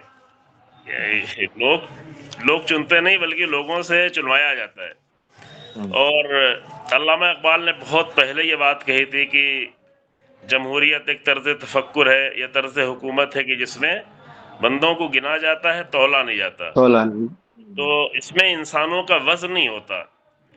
पढ़े लिखे लोग, बल्कि जमहूरियत में हुकूमत वाले लोगों को, हाकिम लोगों को, समझदार लोग से बहुत उलझन होती है, परेशानी होती है। हम्म, पढ़े लिखे लोगों से मुश्किलात होती हैं। वो चाहते ही नहीं कि बहुत ज़्यादा पढ़े लिखे लोग निकलें। तादाद जो है पढ़े लिखे लोगों की, समझदार लोगों की ज़्यादा बढ़े, हर लेवल पे। आम लोगों में भी, या जैसे अभी जो है सहाफ़ियत के मैदान में भी आप ये देखते हैं कि उनको ऐसे चाहिए, बिके हुए लोग चाहिए। अब ये कि ऐसा कैसे होता है, तो आपको ट्रम्प के बारे में तो मैं ज़्यादा कहने की ज़रूरत नहीं है, इसे पूरी दुनिया जानती है। इस बार तो शायद नहीं शुमार किया जा रहा है। पिछले बार जब उसकी हुकूमत थी तो कोई एक स्क्रीन भी लगी हुई थी अमेरिका के किसी स्क्वायर पे कि उसके झूठ को शुमार किया, शायद वो 50,000 के ऊपर तक चला गया था, अगर हाँ, आपको याद हाँ, हो। बिल्कुल, याद है। 50, 52, 53,000 तक वो 4 सालों में पहुंच गया था। कि मुसलसल झूठ बोला। तरह की स्पीड बताई थी कि ये इस स्पीड से झूठ बोल रहा है। हाँ, हाँ, जी हाँ। तो उस वक़्त भी मेरी गुफ्तगू कभी होती थी, तो हम कहते अभी अभी हमारे मुल्क में अमेरिका में मुकाबला चल रहा है, अब देखें कौन ज़्यादा झूठा निकलता है। अब बहुत ये अच्छी तो बात कही आपने। आखिर में तय हुआ है कौन ज़्यादा झूठा निकलता है। लेकिन असल मसला ये जो है, अहम मसला है कि वो देखें, अभी हुकूमत बनाने में असल में कैपिटलिस्ट लोगों का बहुत ज़्यादा रोल होता है। पैसे के, जैसा बताया अभी सौरभ सर ने, कि पैसे का बहुत रोल होता है। हुकूमत जो है, कैपिटलिस्ट लोगों के अपने फ़ायदे होते हैं, अपने मफादात के लिए वो मुआहदे करते हैं, हमें ये मफादात आपको पहुँचाना है। जो भी अपने मुल्क में हम देख रहे हैं कि कुछ कैपिटलिस्ट लोग जो है वो हुकूमत बना रहे हैं, उनको सारे फ़ायदे पहुँच रहे हैं। मुल्क की ज़मीनें, मुल्क के सारे सरमाए, मुल्क के जितने पब्लिक के पैसे से खरीदी की गई चीज़ें सब जो है उनको दी जा रही हैं। तो यही हाल अमेरिका की भी है, और अमेरिका नहीं बल्कि पूरी दुनिया में भी तकरीबन जो है अक्सर जगहों पे यही हाल है। और एक उसकी दूसरी वजह है, जो मैं तफसील में ज़्यादा नहीं जाना चाहता, प्रोग्राम आपका लंबा हो रहा है। दूसरी वजह एक ये है कि देखिए, लोगों के पास ऑप्शन भी बहुत कम है। हम्म, यानी एक हुकूमत होती है, और एक जो है उसका अपोजिशन होता है। अक्सर मुल्कों में तो तीसरी कोई खास पार्टी ही नहीं होती। जैसे अमेरिका हम्म, में आप देख लें, अमेरिका में तीसरी पार्टी की कोई हैसियत ही नहीं है। तो उनके जी, पास वही ऑप्शन है। अब एक से थक जाते हैं बुरी तरीके से, दूसरे के लाते हैं। अब ट्रम्प के झूठ और हिमाकत बेवकूफ़ियों से थक गए थे, तो बाइडेन को लेके आए। हम्म, बाइडेन ने इतना ज़्यादा जो है इतना ज़्यादा इस तरह से जो है अमेरिका को भी, खुद अमेरिका को नुकसान पहुंचाया, और पूरी दुनिया में इतना ज़्यादा फजीहत हुई कि फिर मजबूर हुए, अब क्या करते, दूसरे किसको लेके आते, फिर दूसरे ट्रम्प को लेके आए। नारे वही देते हैं कि जंग, जैसे भी बताया कि एंटी वार नारे देते हैं, लुभाने वाले हम्म, नारे देते हैं, चेंज करना है, ओबामा चेंज करके चले गए, अब ये चेंज करने वाले हैं, अमेरिका को जो ग्रेट बनाना है। तो इस तरह के लुभाने वाले नारे, और सबसे अहम चीज़ की मीडिया उनके हाथ में, पैसे की कोशिश, और ये सारी चीज़ें मिलकर जो है, मुझे लगता है कि बहुत बड़ा जुल्म हो रहा है इंसानियत पे। यानी इस जमहूरियत के नाम पर इंसानियत पे बहुत बड़ा जुल्म हो रहा है कि किस तरह से आम इंसानों को धोखा देकर उनको तरह तरह की मुश्किलात में ढकेला जा रहा है। आलमी पैमाने पर, बड़े पैमाने पर यह काम हो रहा है। और हम्म, यहीं पर एक और तस्वुर आगे आता है, फैयाज साहब से आप सवाल कर चुके हैं कि इससे पहले भी बहुत सारे हुकूमत के तरीके लोगों ने आजमाए हैं, और जमहूरियत पे आए थे कि भाई जमहूरियत सबसे अच्छा है, क्योंकि उनको लगता है कि हम वोट देते हैं, हम किसी को हाकिम बनाते हैं। अब उसको भी आगे देख लिया कि लोग कैसे हाकिम बनाते हैं। अब हमारे मुल्क में थोड़ा और आगे बात बढ़ी हुई है कि लोग वोट की कोई बात ही नहीं रह जाती है। लोग हम्म, वोट किसी को भी दें, हमें तो मशीनें हमारा जो काम कर लेती हैं पूरी तरीके से। हम्म, लेकिन जहाँ वोट भी दिया बिल्कुल, जाता है, उनके वोटों को जो है बहुत ही आसानी से मीडिया के ज़रिए से चेंज कर दिया जाता है। ज़र, ज़ोर, तस्वीर, जो ये 3 लफ्ज़ है, आप लोग आशना हैं, हमारे सौरभ सर भी मौजूद हैं, और मुझे लगता है कि वो भी बहुत सारी चीज़ों से आशना है। ये 3 चीज़ें जो है बहुत बड़ा, यानी कदीम ज़माने से आज वो बहुत बड़े पैमाने पे आ रही। फ़िरौनों के ज़माने से ज़र यानी पैसा, ज़ोर यानी ताकत, तस्वीर यानी धोखा। ये फ़ारसी में थोड़ा लफ्ज़ एक मिलता-जुलता हो जाता है। ज़र, ज़ोर, तस्वीर, ये 3 चीज़ें मिलकर पूरी दुनिया को मुसलसल धोखा देती रही हैं, फ़िरौन के ज़माने से, यज़ीदों के ज़माने से लेके अभी तक, और आज ये बहुत बड़े पैमाने पर कि किस तरीके से धोखे के ज़रिए से, पैसे के ज़रिए से और ताकत के ज़रिए से बशरियत और इंसानियत को धोखा दिया जा रहा है। तो ये होता रहेगा। यहाँ तक कि लोग इतना बेदार हो जाएं, इतना उनकी समझ पैदा हो जाए कि जो अभी थोड़ा सा हालात जो है, जाहिर है कि ये अभी वक्ती है, लेकिन बहुत ज़्यादा तजुर्बा करने के बाद भी शायद हम मुल्की पैमाने पे भी देखें और आलमी पैमाने पे देखें कि लोग इन लोगों से इस कदर थक गए हों, इस कदर परेशान हो गए हों कि एक ऐसी हुकूमत को ढूंढ रहे हों, तलाश कर रहे हों कि जो आकर उनको वाकई निजात दे। और ये वही हुकूमत होगी कि जिसका कंसेप्ट हर जगह मौजूद है, ईसाइयों में मौजूद है, मुसलमानों में मौजूद है, हिंदुइज्म में मौजूद है, हर जगह मौजूद है कि भाई निजात देने वाला आएगा और आकर यानी जब तक ये थकेंगे नहीं। अभी तो जमहूरियत के नारे लग रहे हैं, अभी तो जमहूरियत को की पूजा की जा रही है, अभी तो जमहूरियत को सबसे बड़ी चीज़ समझी जा रही है और उसके जो है कसीदे पढ़े जा रहे हैं। लेकिन इसके नतीजे में भी लोग बुरी तरह से जब थक जाएंगे तो उनको अंदाजा होगा कि उन्हें ऐसे लोग मिलेंगे, बाइडेन जैसे लोग और ट्रम्प जैसे लोग और हमारे मुल्कों के जैसे लोग मिलेंगे, तो मजबूर होकर वो एक ऐसे निज़ाम को ढूंढेंगे जिस निज़ाम की बुनियाद अभी ईरान में मौजूद है अल्हम्दुलिल्लाह। और उसको अब थोड़ा लोग मुतालिया भी करने लगे, समझने लगे हैं कि जहाँ पर एक रहबर, एक लीडर इमाम खुमैनी की ज़िंदगी या रहबर की ज़िंदगी, उनकी सादगी, उनका घर, उनका मकान, उनका खाना, उनका तौर तरीक़ा और ये कुर्बानियाँ, उनका जज्बा, ये सारी चीज़ें इस बात के बाइस बनेंगी कि शायद पूरी दुनिया धीरे धीरे आमादा हो जाए कि वो ऐसे निज़ाम को ढूंढे कि जिसके ज़रिए से वाक़ई बशरियत को निजात मिल सके इंशाअल्लाह ताला। इंशाअल्लाह। बहुत खूब, बहुत शुक्रिया। काफ़ी वज़ाहत रही इस बात में और काफ़ी उम्मीद भी जगाई आपने आपके तजज़िये से। तो मैं जल्दी-जल्दी आगे बढ़ता हूँ फैयाज़ साहब के पास और फिर उसके बाद मैं आखिरी सवाल लूँगा सौरभ सर से और फिर उसके बाद तमाम करेंगे इस शो को। मैं फैयाज़ साहब आपसे ये पूछना चाहता हूँ कि ये एक नैरेटिव जो ख़ुसूसन हमारे दरमियान, हमारे माशरे में डाला गया है, यानी ख़ुसूसन इस्लामी माशरे में, कि ग्रेटर इज़राइल बनेगा, ये रिवायतों में मौजूद है। ये इसकी क्या हकीकत है? इस रिवायत की क्या हकीकत है? अगरचे ये सच है, तो क्या ईरान और एक्सिस ऑफ रेजिस्टेंस को भारी नुकसान उठाना पड़ेगा इन फ्यूचर, यानी हार का सामना भी करना पड़ सकता है? हमें तो लगता है कि आज की इस तारीख में जब हम लोग इस जगह पे पहुंच गए हैं और इतनी सारी जंग देख लिया है, जी। इजराइल के हालात देख चुके हैं, तेल अवीव के हालात देख चुके हैं, वगैरह वगैरह, तभी इस पे तो जो आदमी लफ्ज़ रवायत भी नहीं जानता है वो भी ये फैसला कर सकता है कि आज तो इजराइल का वजूद खतरे में है। आप ग्रेटर की बात क्या कर रहे हैं? और ये जो सीज फायर है, अगर इसके ऊपर एनालाइज किया जाए, और यकीनन आप सब हमसे बेहतर जानते हैं एनालाइज, तो इसके पीछे बहुत सारी साजिशें हैं, बहुत सारी चीज़ें हैं। इजराइल कई मरतबा जंग से भागा ही इसीलिए है कि उसको अपने वजूद को बचाना था। क्योंकि रवायत की बात है तो लिहाजा हम बहुत जल्दी से कुछ आयतें पेश करेंगे और बजाय इसके कि हम अरबी पढ़ें, तर्जुमा पेश करेंगे ताकि दूसरों को भी मुश्किल सुनने में वो ना हो, जो हमारे नाजरीन हर तरह के। देखें, जहाँ तक कि बनी इसराइल की बात है, और कुरान मजीद ने बहुत ही खूबसूरती से बनी इसराइल के हालात को पेश किया है। सबसे पहले सूरह इसरा की जो 17वां सूरा है, आयत नंबर 4 और 5 हम पेश करेंगे। बल्कि इसके पहले पस मंज़र में हम रहबर मौज़म के उस जुमले से बात को शुरू करेंगे कि जिसमें रहबर ने कहा है कि इजराइल 25 साल नहीं देख पाएगा। और अभी तो वो 25 साल भी इजराइल ने अपनी बेवकूफ़ी और गलती से और जुल्म से कम कर लिए हैं, तो अभी तो बहुत साल नहीं देख पाएगा, अभी तो शायद साल तक ही ना पहुंचे, इंशाल्लाह, खुदा करे कि ऐसा हो। तो ये यूं ही नहीं कहा रहबर ने, जैसे अभी हमने थोड़ी देर पहले भी कहा कि रहबर ऐसे तो नहीं कह देते हैं कि मसलन बात आई और कह दिया और लोग खुश हो गए। उसके पीछे बहुत सारी चीज़ें होती हैं। अगर हमको सिर्फ कुरान मजीद के पस मंज़र में देखना हो तो सूरह इसरा आयत नंबर 4 है, इसमें खुदावंद मुताल इरशाद फरमाता है कि हमने बनी इसराइल को किताब में ये इत्तला, ये खबर दे दी है, ये बता दिया है कि तुम ज़मीन पे 2 मरतबा फसाद फैलाओगे।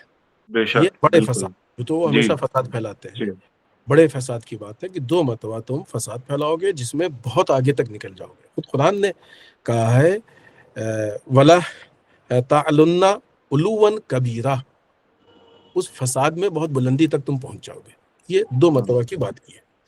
फिर इसी के बाद की आयत में पहले वाले का जिक्र किया, फैज़ा जा वादुल ऊलाहुमा, जब उनमें से पहले वादे का वक्त आया तो हमने तुम्हारे ऊपर अपने बंदों को मुसल्लत कर दिया। यानी अल्लाह ने अपने बंदों को, जो अल्लाह के नेक बंदे थे, उनको उनके ऊपर गालिब कर दिया, मुसल्लत कर दिया, जो बहुत सख्त किस्म के जंगजू थे। अल्लाह के बंदे सख्त जंगजू थे, पावरफुल थे। ये किस पे मुसल्लत हुए? इजराइल, बनी इजराइल पे, इन लोगों पे मुसल्लत हो गए और उन्होंने तुम्हारे दयार में चुन चुन के तुम्हें मारा, और ये हमारा होने वाला वादा था। अब ये दुनिया लाख इजराइल को कहे कि ये पावरफुल है और फला है फला है फला है, ये अल्लाह का फैसला है। इसी में जो दूसरे वादे की बात है वो इसी सूरह की आयत नंबर 7 में। दर वाक़ई ये दोनों वादे जो अल्लाह के हैं, ये दोनों वादे ये बात को पेश कर रहे हैं कि ये जो बनी इजराइल का फसाद है, ये अल्लाह के जो भी वादे हैं और जो उनका अल्लाह की इताअत करनी चाहिए उसकी मुखालफत है। अभी उस पर भी आयत है, जहाँ तक वक्त ने साथ दिया हम आपके सामने पेश करेंगे। इसके बाद की आयत शरीफा में इरशाद होता है कि उसके बाद, जब पूरी आयत है, हम थोड़ा सा सिर्फ हिस्सा पढ़ रहे हैं, उसके बाद जब दूसरे वादे का वक्त आ गया तो हमने दूसरी कौम को मुसल्लत कर दिया ताकि तुम्हारी शक्लें बिगाड़ दे। ये 2 मरतबा के बात को कुरान मजीद ने जिक्र किया। फिर जहाँ इसकी बात की वहाँ इनके मुकाबिल वाले से मुतालिक, यानी खुद सूरह मुदस्सिर की अगर आयत नंबर 50 और 51 देखें तो दोनों पहलू को, दोनों आयत 50 में इनकी हालात को पेश किया और 50 बहुत छोटी छोटी आयतें हैं, दोनों पहलू को कुरान ने पेश किया कि गोया ये ऐसे हैं जैसे भड़के हुए गधे। और इसकी वाकई वजाहत की ज़रूरत है कि कुरान मजीद, क्योंकि कुरान मजीद बिलावजह कोई मिसाल नहीं देता है। तो कुरान मजीद ने किसी को मसलन गधा कहा है तो यूं ही नहीं कहता है, उसके पीछे बहुत सारी चीज़ें होती हैं, इल्लत होती है। और फिर मुकाबले में कहा है कि तुम्हारे मुकाबले वालों के लिए कि जो, यानी ये भड़के हुए गधे हैं जो शेर से भाग रहे हैं, यानी सामने वाले जो हैं वो शेर जैसे। अगर आप देखें तो हालात वही हैं, ये हालात वही हैं कि आज इजराइल भड़के हुए गधे की तरीके से शेरों के सामने से भाग रहा है। इतने सारे मामलात में जो अमेरिका बीच में पड़ रहा है, बार बार सीज फायर की बात, ये करो वो करो। आप अभी कितने दिन की जंग है कि जो पूरी दुनिया को इतनी मोहब्बत आ गई और इंसान खुशी के नारे जो है वो बाज़ लोगों ने कह दिए कि नहीं होना चाहिए। खूब 70 साल से कहाँ मर गए थे? उस पर किसने, क्यों नहीं इन लोगों ने कहा कि जंग को बंद करो? अंधे थे, बहरे थे, गूंगे थे, क्या हो गया था इन लोगों को? इतने सारे जो मजालिम हो रहे थे तो क्या हो गया था?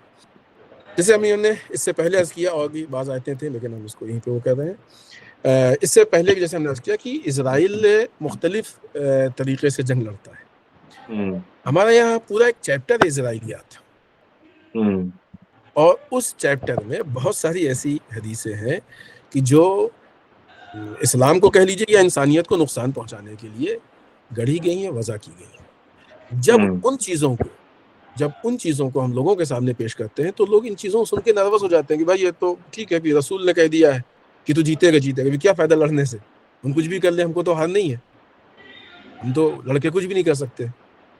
तो जब उसके सामने आप कुरान को देखिए और कुरान में बनी इजराइल के हालात, यहूदियों के हालात को देखिए। कुरान मजीद ने यहूदियों के बारे में, जैसा कि जॉन साहब ने बयान किया कि कुरान मजीद ने किसी कौम की ऐसी मजम्मत नहीं की है, लेकिन इतने बड़े पैमाने पे इनकी मजम्मत की है।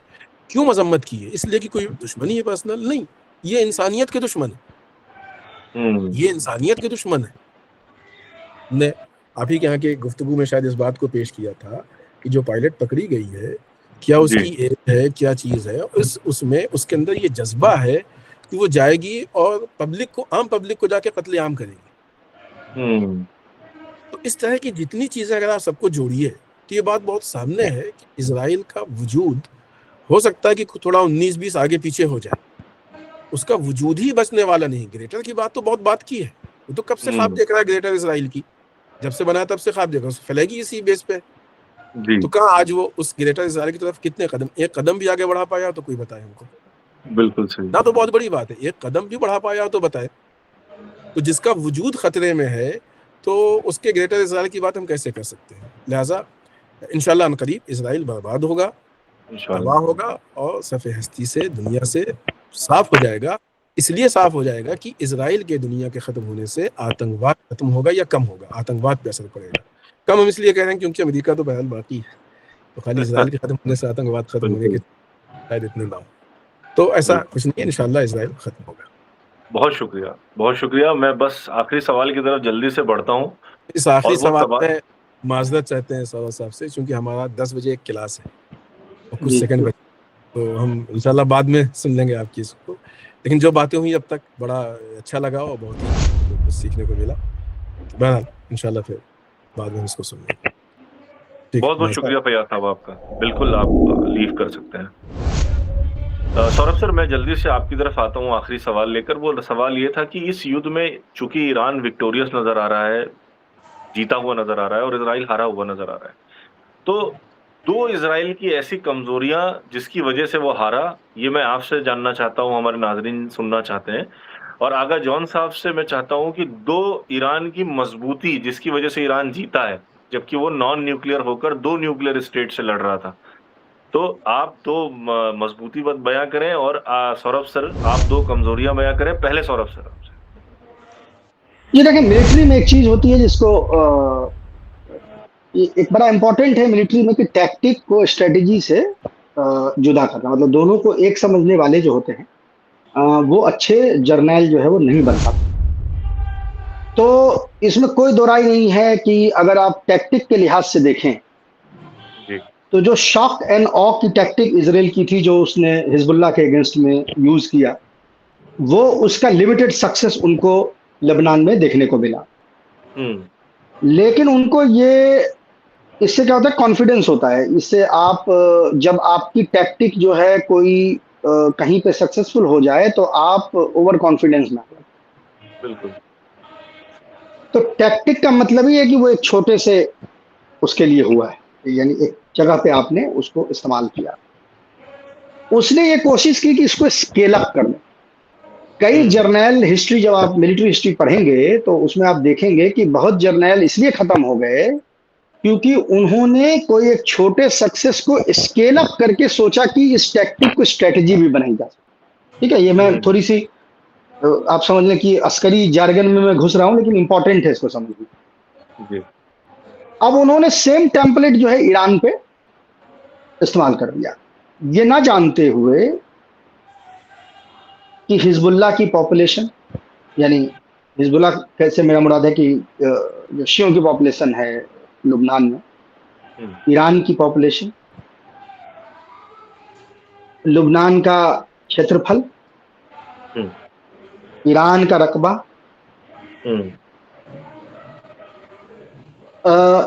चेन ऑफ कमांड, यानी एक स्टैंडिंग आर्मी का चेन ऑफ कमांड, एक फाइटिंग फोर्स मिलिशिया का चेन ऑफ कमांड, इसमें जमीन आसमान का फर्क। बिल्कुल। इनको ये लगा पहले दिन कि ये सेम टेम्पलेट को बड़े लेवल पे इस्तेमाल कर सकते हैं। हालांकि अगर इन्होंने सही सीख लिया होता हिजबुल्लाह वाले वॉर से तो ये इस्तेमाल नहीं करते, क्योंकि एक्चुअली में उनको जो ऑपरेशनल डिफीट थी वो वहां पे मिल गई जब उन्होंने लैंड यानी ग्राउंड इन्वेजन किया और वो नहीं फतह कर पाए। बिल्कुल। वहां पर उनको समझ लेना चाहिए था कि इसकी एक लिमिटेशन है, इस सक्सेस की। इसमें कोई दो राय नहीं कि सक्सेस, हम उसको कभी बाद में आएंगे कि ये क्यों हुआ और इसके वजूहात, और ये कोई ऐसा नहीं है कि जो कमजोरियां हैं उसको छुपाने वाली बात है। इसमें क्या दो राय है कि इनकी जो पहुंच और इसकी इनके इंटेलिजेंस की पकड़ ईरान के अंदर और लुबनान के अंदर में इतनी थी कि इन्होंने इतना बड़ा कत्ल वैरत जो है इन्होंने किया। इसमें ये बहुत बड़ी कमी है इन दोनों जगहों की, और इस पे जो है वर्क होना बहुत जरूरी है। ये ऐसा है क्योंकि हमें वो नहीं करना चाहिए जो इजराइल ने किया, शुतुरमुर्ग जैसा सर डुबा के रेत में, और ये नहीं सोचना चाहिए कि शेर जो है हमें पीछे से नहीं देख रहा है, क्योंकि हमने अपना गर्दन जो है घुसा दिया। यही ओवर कॉन्फिडेंस इनका ये हुआ कि इन्होंने स्टार्ट तो किया, और वो बहुत बड़ा झटका था कि बड़े लेवल पे जो कमांडर्स जो है पहले दिन मारे गए, और बड़ी बड़ी तादाद में जो है मारे गए। और आज आपने वो वॉशिंगटन पोस्ट की रिपोर्ट देखी होगी जिसमें इन्होंने कॉल कर करके 20 कमांडर्स को कहा कि तुम अगर नहीं 12 घंटे के अंदर में तुम ये नहीं होगे या डिफेक्ट नहीं करोगे तो हम तुम्हारे बीवी बच्चे को मार देंगे। लेकिन ये इसमें दो चीज भूल गए। अव्वल तो ये कि कोई दो राय नहीं है कि ये शौक ये था, लेकिन देखे ना कि अगर, हालांकि मैं ये नहीं कहता कि दो कौमों की जंग है, पर ये दो कौन कौम है। एक 3000 साल से अपनी जान बचा रहा है, हम्म हम्म दूसरी 700 एडी से जान देने की सोच रहा है। बहुत खूब। ये जी इन दो ख्यालात के बीच में जंग। जी जी। आप अपना टेम्पलेट दूसरे पे नहीं फिट कर सकते, बिल्कुल सही। क्योंकि आपका प्राइमरी मकसद होता है जान बचा लेना। बिल्कुल। तो आप उस कौम पे जो 700 एडी से जान दे रहा है, उस पे आप वो टेम्पलेट नहीं लगा सकते। ये इन्होंने बड़ी मिस्टेक कर दी। हम्म इनको ये लगा कि सही में धमकी से लोग भाग जाएंगे। ये सोच नहीं रहे हैं कि एक बड़ा तबका, हालांकि देखें, मेरा पर्सनल इख्तिलाफ इस पे बहुत सारा है। मुझे अभी भी लगता है कि जिस क्या नॉन चलान वे में ईरानी जनरल अपनी जान दे देते हैं, मैं इत्तेफाक नहीं रखता। मुझे है कि मैं मार के मरूं। हम्म मरो, ठीक है, शहादत तुमको चाहिए, हमको पता है ये थियोलॉजी वाला मामला है शियाओं का, लेकिन यार मतलब इतनी आसानी से कि पहले दिन के अटैक में 6 जनरल मारे जाए, मैं मेरे जहन में ये चीज ठीक नहीं। लेकिन ठीक ठीक है, अब मैं तो शिया हूं नहीं, शिया जो मानते हैं उस पर चलते हैं, उनका अपना ये कहना। लेकिन इतनी बड़ी मिस्टेक तुम जिसको दुश्मन मान के बैठे हो 79 से, और उसके बेसिक कैरेक्टर को तुम नहीं समझे कि वो जान देने के इंतजार कर रहा है, उसको तुम धमकी दे रहे हो कि तुम्हारे 12 घंटे में मार देंगे तो हम तुम डिफेक्ट कर जाओ और वो उस पर काम करेगा। I think it was over confidence, या बिल्कुल। आपने अपने दुश्मन के कैरेक्टर को समझा नहीं। ये बहुत बड़ी एक उसकी मिस्टेक थी। दूसरी ये मिस्टेक थी, एक ये जो जनरल हाजिर जिनकी शहादत हुई है, जो मिसाइल फोर्स के हेड थे, उनसे एक बार एक सवाल किया गया, किसी फार्स न्यूज ने एक सवाल किया था। उसने उनसे पूछा था कि आपने अपने पोस्ट का क्या फायदा उठाया, जी। आप बड़े पोस्ट पे हैं, आपने इस हम्म पोस्ट का क्या फायदा उठाया है? तो उन्होंने कहा कि मैंने फायदा ये उठाया है कि मैंने अपनी सबसे बड़ी औलाद को भेजा था हम्म सीरिया में सुरक्षा करने के लिए, वहाँ जो रोजे की, हाँ जी। रोजे की, और जी। वो वहां से पोटली में टुकड़ों में बंध के आया। हम्म वो मैंने अपने पोस्ट का ये फायदा उठाया कि मैंने उसको वहां भेजा था उसकी सुरक्षा करने के लिए। तो अच्छा, ये सिर्फ ऐसा नहीं कि ये सिर्फ जर्नल में है और ये कोई वहाँ जो हुज्जत इस्लाम है इनके में है, ये एक जनरल जनता में ये चीज पाई जाती है। हम्म ये देखे ना, गैर गैर हिजाबी जो औरतें जो हैं, वो कल मैं आज किसी बच्ची का देख रहा था, वो कह रही थी कि वो गैर हिजाबी है, वो इस्लाम मानती, मुझे नहीं पता वो कभी जिंदगी में उसको पता भी होगा कि ये कौन है, पंजतन कौन है, क्या है, नहीं भी पता होगा 100%, मैं गारंटी आपको देता हूँ। लेकिन क्या कह रही है कि मैं रहबर से कह रही हूँ कि जिहाद का ऑर्डर दिया जाए कि हम जाके लड़े। ये बिल्कुल, वो वीडियो नॉन मैंने भी रिलीजियस देखा। आदमी जिसका कि कोई लादीनी है, जी। वो भी इस थियोलॉजी में उसका एतबार है कि वो जाके अपनी जान जो है वो उसका वो नस्र कर दे। हम्म इसको ना समझना, इस कैरेक्टर को ना समझना, मुझे लगता है कि उनकी सबसे बड़ी मिस्टेक थी। ऐसा एक ये, और दूसरा बहुत। जो मैंने कहा कि टैक्टिक को स्ट्रेटजी समझ लेना। बिल्कुल, बहुत बहुत शुक्रिया आगा। दो मजबूत पहलू जो ईरान की तरफ से इस जंग में थे, जिसकी वजह से ईरान फातेह हुआ। जी, मैं मुख्तसरी तौर पर बयान करता हूँ। वो बहुत अच्छा लगा सौरभ सर के साथ और फैयाज साहब के साथ जो है बहुत अच्छी गुफ्तगू हुई। देखिए, मुमकिन है कि बहुत सारी चीज़ें यहाँ दो की जगह पे बयान की जाए, लेकिन मैं दो जो मेरी नज़र में सबसे ज़्यादा है मैं वो बयान करता हूँ। आम तौर से शायद पूछा जाए कि सबसे ज़्यादा अहम क्या है आम दूसरे लोगों से, तो शायद वो कहें कि लीडरशिप, रहबर इनकलाब की जो है लीडरशिप है। लेकिन मैं उसे दूसरे नंबर पे रखूँगा। पहले नंबर पे जो है वो आइडियोलॉजी है। यानी हम्म जिस आइडियोलॉजी के लिए, जैसे अभी सौरभ सर बयान कर रहे थे कि जिस आइडियोलॉजी के लिए वो गलती भी हत्ता कर दे रहे हैं। हम्म आइडियोलॉजी ये कि यानी हमें हक के लिए अपनी जान भी दे देना हो तो कोई परवाह नहीं है, जबकि जान जो है अल्लाह की दी हुई नेमत है, उसके बहरहाल उसका बहुत ख्याल रखना चाहिए। जी। लेकिन वो आइडियोलॉजी जो हमें अल्हम्दुलिल्लाह कुरान से सबसे पहले मिली है, रसूलुल्लाह सल्लल्लाहु अलैहि वसल्लम से मिली है। पहले भी बहुत ही अजीम लोग जो तारीख के गुजरे हैं, अंबिया और दीगर लोग, उनसे मिली हुई है। और उसको बहुत ही बर्जस्ता तौर पर, बहुत ही अजीम शान तौर पर इमाम हुसैन अलैहिस्सलाम ने पेश किया है कि हमें हक के लिए किसी भी तरह से हमें बैत नहीं करनी है। और ये एक जुमला है, अभी मुहर्रम आ रहा है 3 दिन बाद, जी। ईरान में शायद 2 ही दिन बाद आ जाए। इमाम हुसैन सलाम की जो मोमेंट था, जो तहरीक थी, वो मिशन था, उसका सबसे पहला मशहूर जुमला ये था कि मिथली ला युबायो बिसला, मेरे जैसा यजीद जैसे की बैत नहीं करेगा।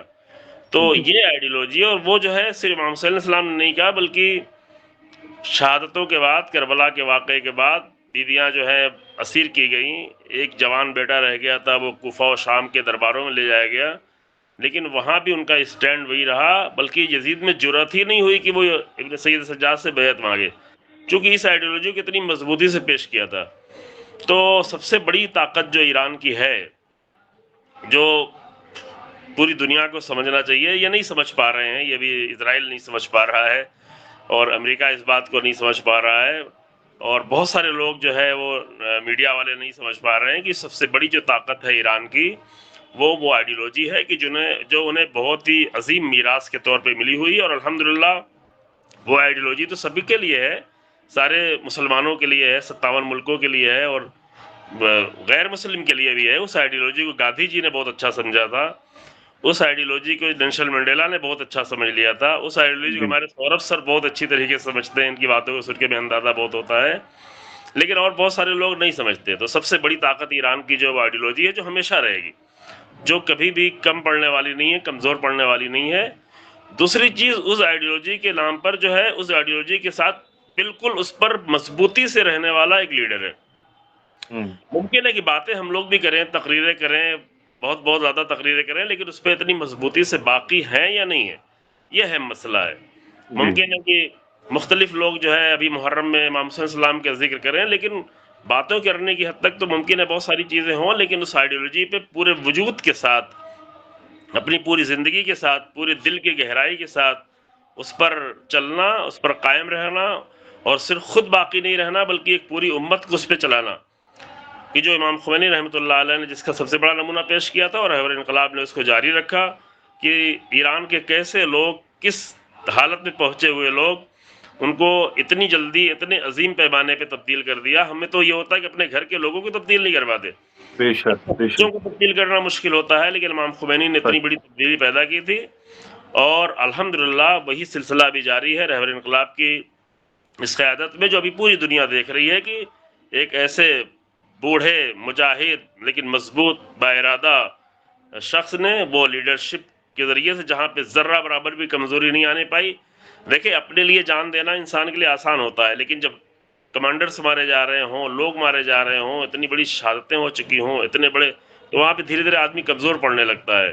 लेकिन अगर वो आइडियोलॉजी मजबूत हो, तो आप पूरी दुनिया ने देखा कि रहबर इनकलाब में ज़र्रा बराबर भी जो है कमज़ोरी नहीं आई, और कभी भी ये नहीं कहा, पूरी 85 साल की उम्र में कभी भी उनके मुंह से ये नहीं निकलेंगे कि ये मैंने किया है।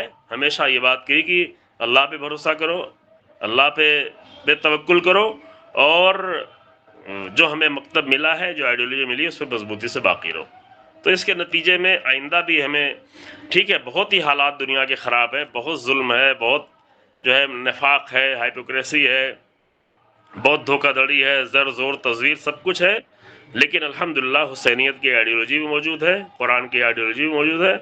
इससे बहरहाल जो है साहिबान हक़ को हमेशा उम्मीद बनी रहेगी, यकीनी बहुत तौर खूब, यानी कि इसके अंदर ख़ास तौर से रूहानी पहलू है जिसकी वजह से कामयाब हुए। बिल्कुल। देखिए, असलहे वगैरह अहम है, मिसाइल वगैरह बहुत अहम है, वो सारी चीज़ें अहम है, टेक्नोलॉजी बहुत अहम है, लेकिन टेक्नोलॉजी तो इजराइल के पास ज़्यादा है ना। इजराइल की टेक्नोलॉजी तो ईरान से कहीं ज़्यादा है, अमेरिका की टेक्नोलॉजी तो कहीं ज़्यादा है। तो ठीक है, वो टेक्नोलॉजी की ज़रूरत है। कुरान कहता है सूरह अनफाल की आयत नंबर 60 में कि वअइद्दू लहुम मस्तताअतु मिन कुव्वा, जितना भी मुमकिन हो सके ताकत हासिल करो।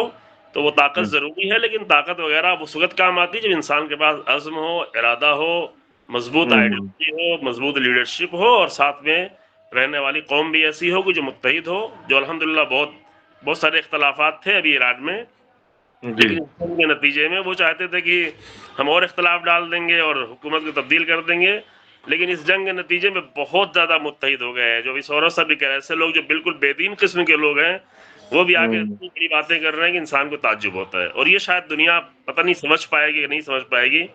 अभी तो नहीं लग रहा है कि अमेरिका और इजराइल जैसे लोग समझ पाएंगे, लेकिन धीरे धीरे समझेगी दुनिया इंशाल्लाह।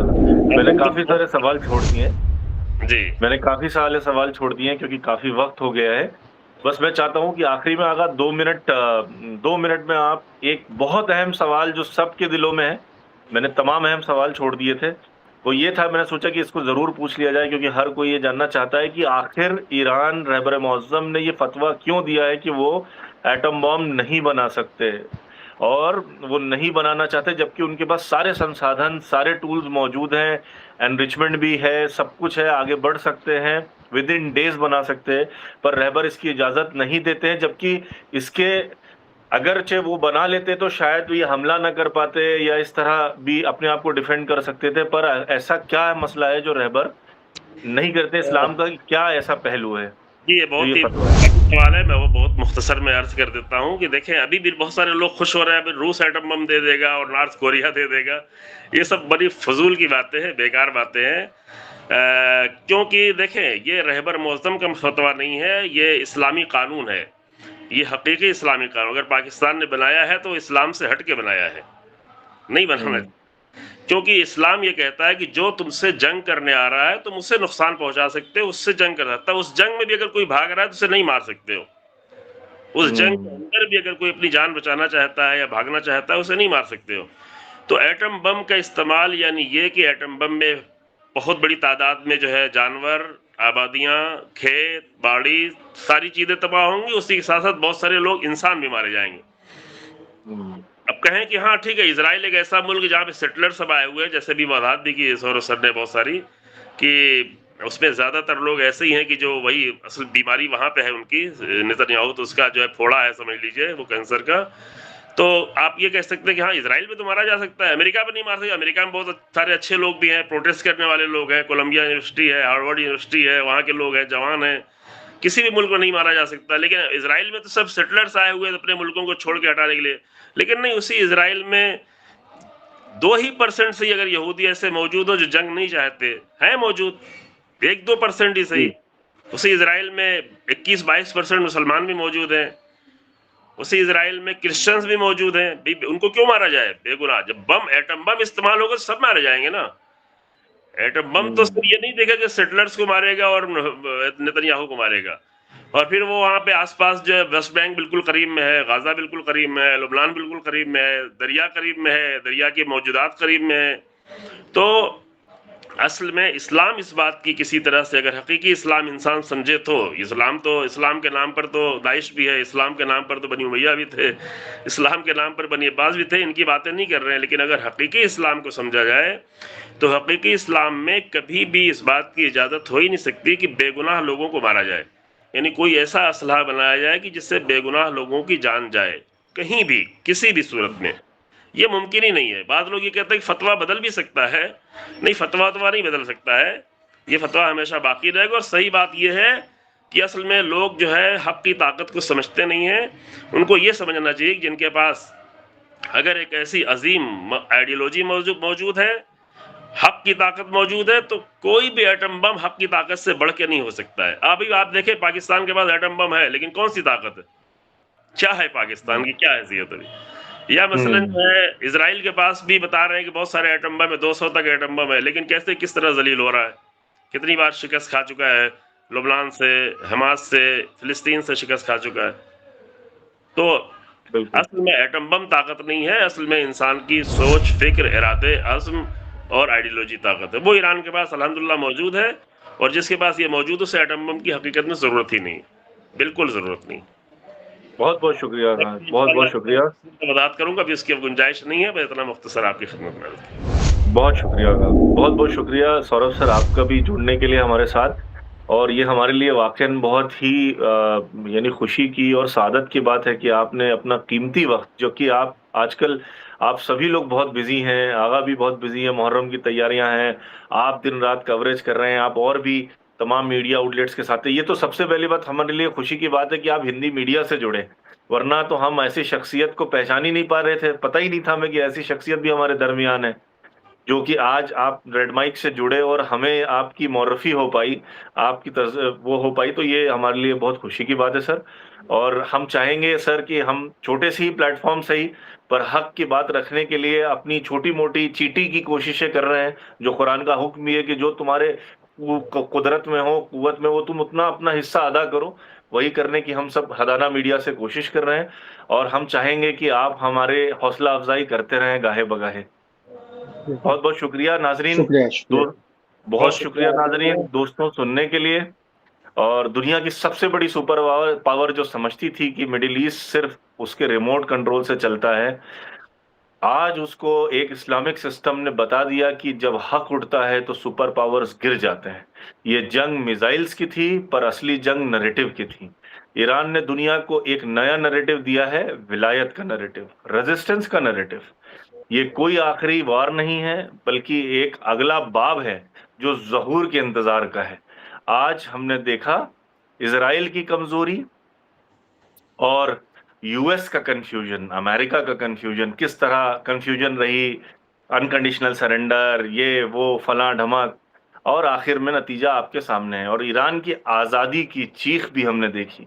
मैं हूं अली जाबाज, ये था from Gaza to Tehran, Iran versus US and Israel. अगली मुलाकात तक रेजिस्टेंस जिंदा है, विलायत कायम है और हक कभी नहीं गिरता। शुक्रिया, थैंक यू, आदाब, वस्सलाम अलैकुम, thank you sir for joining.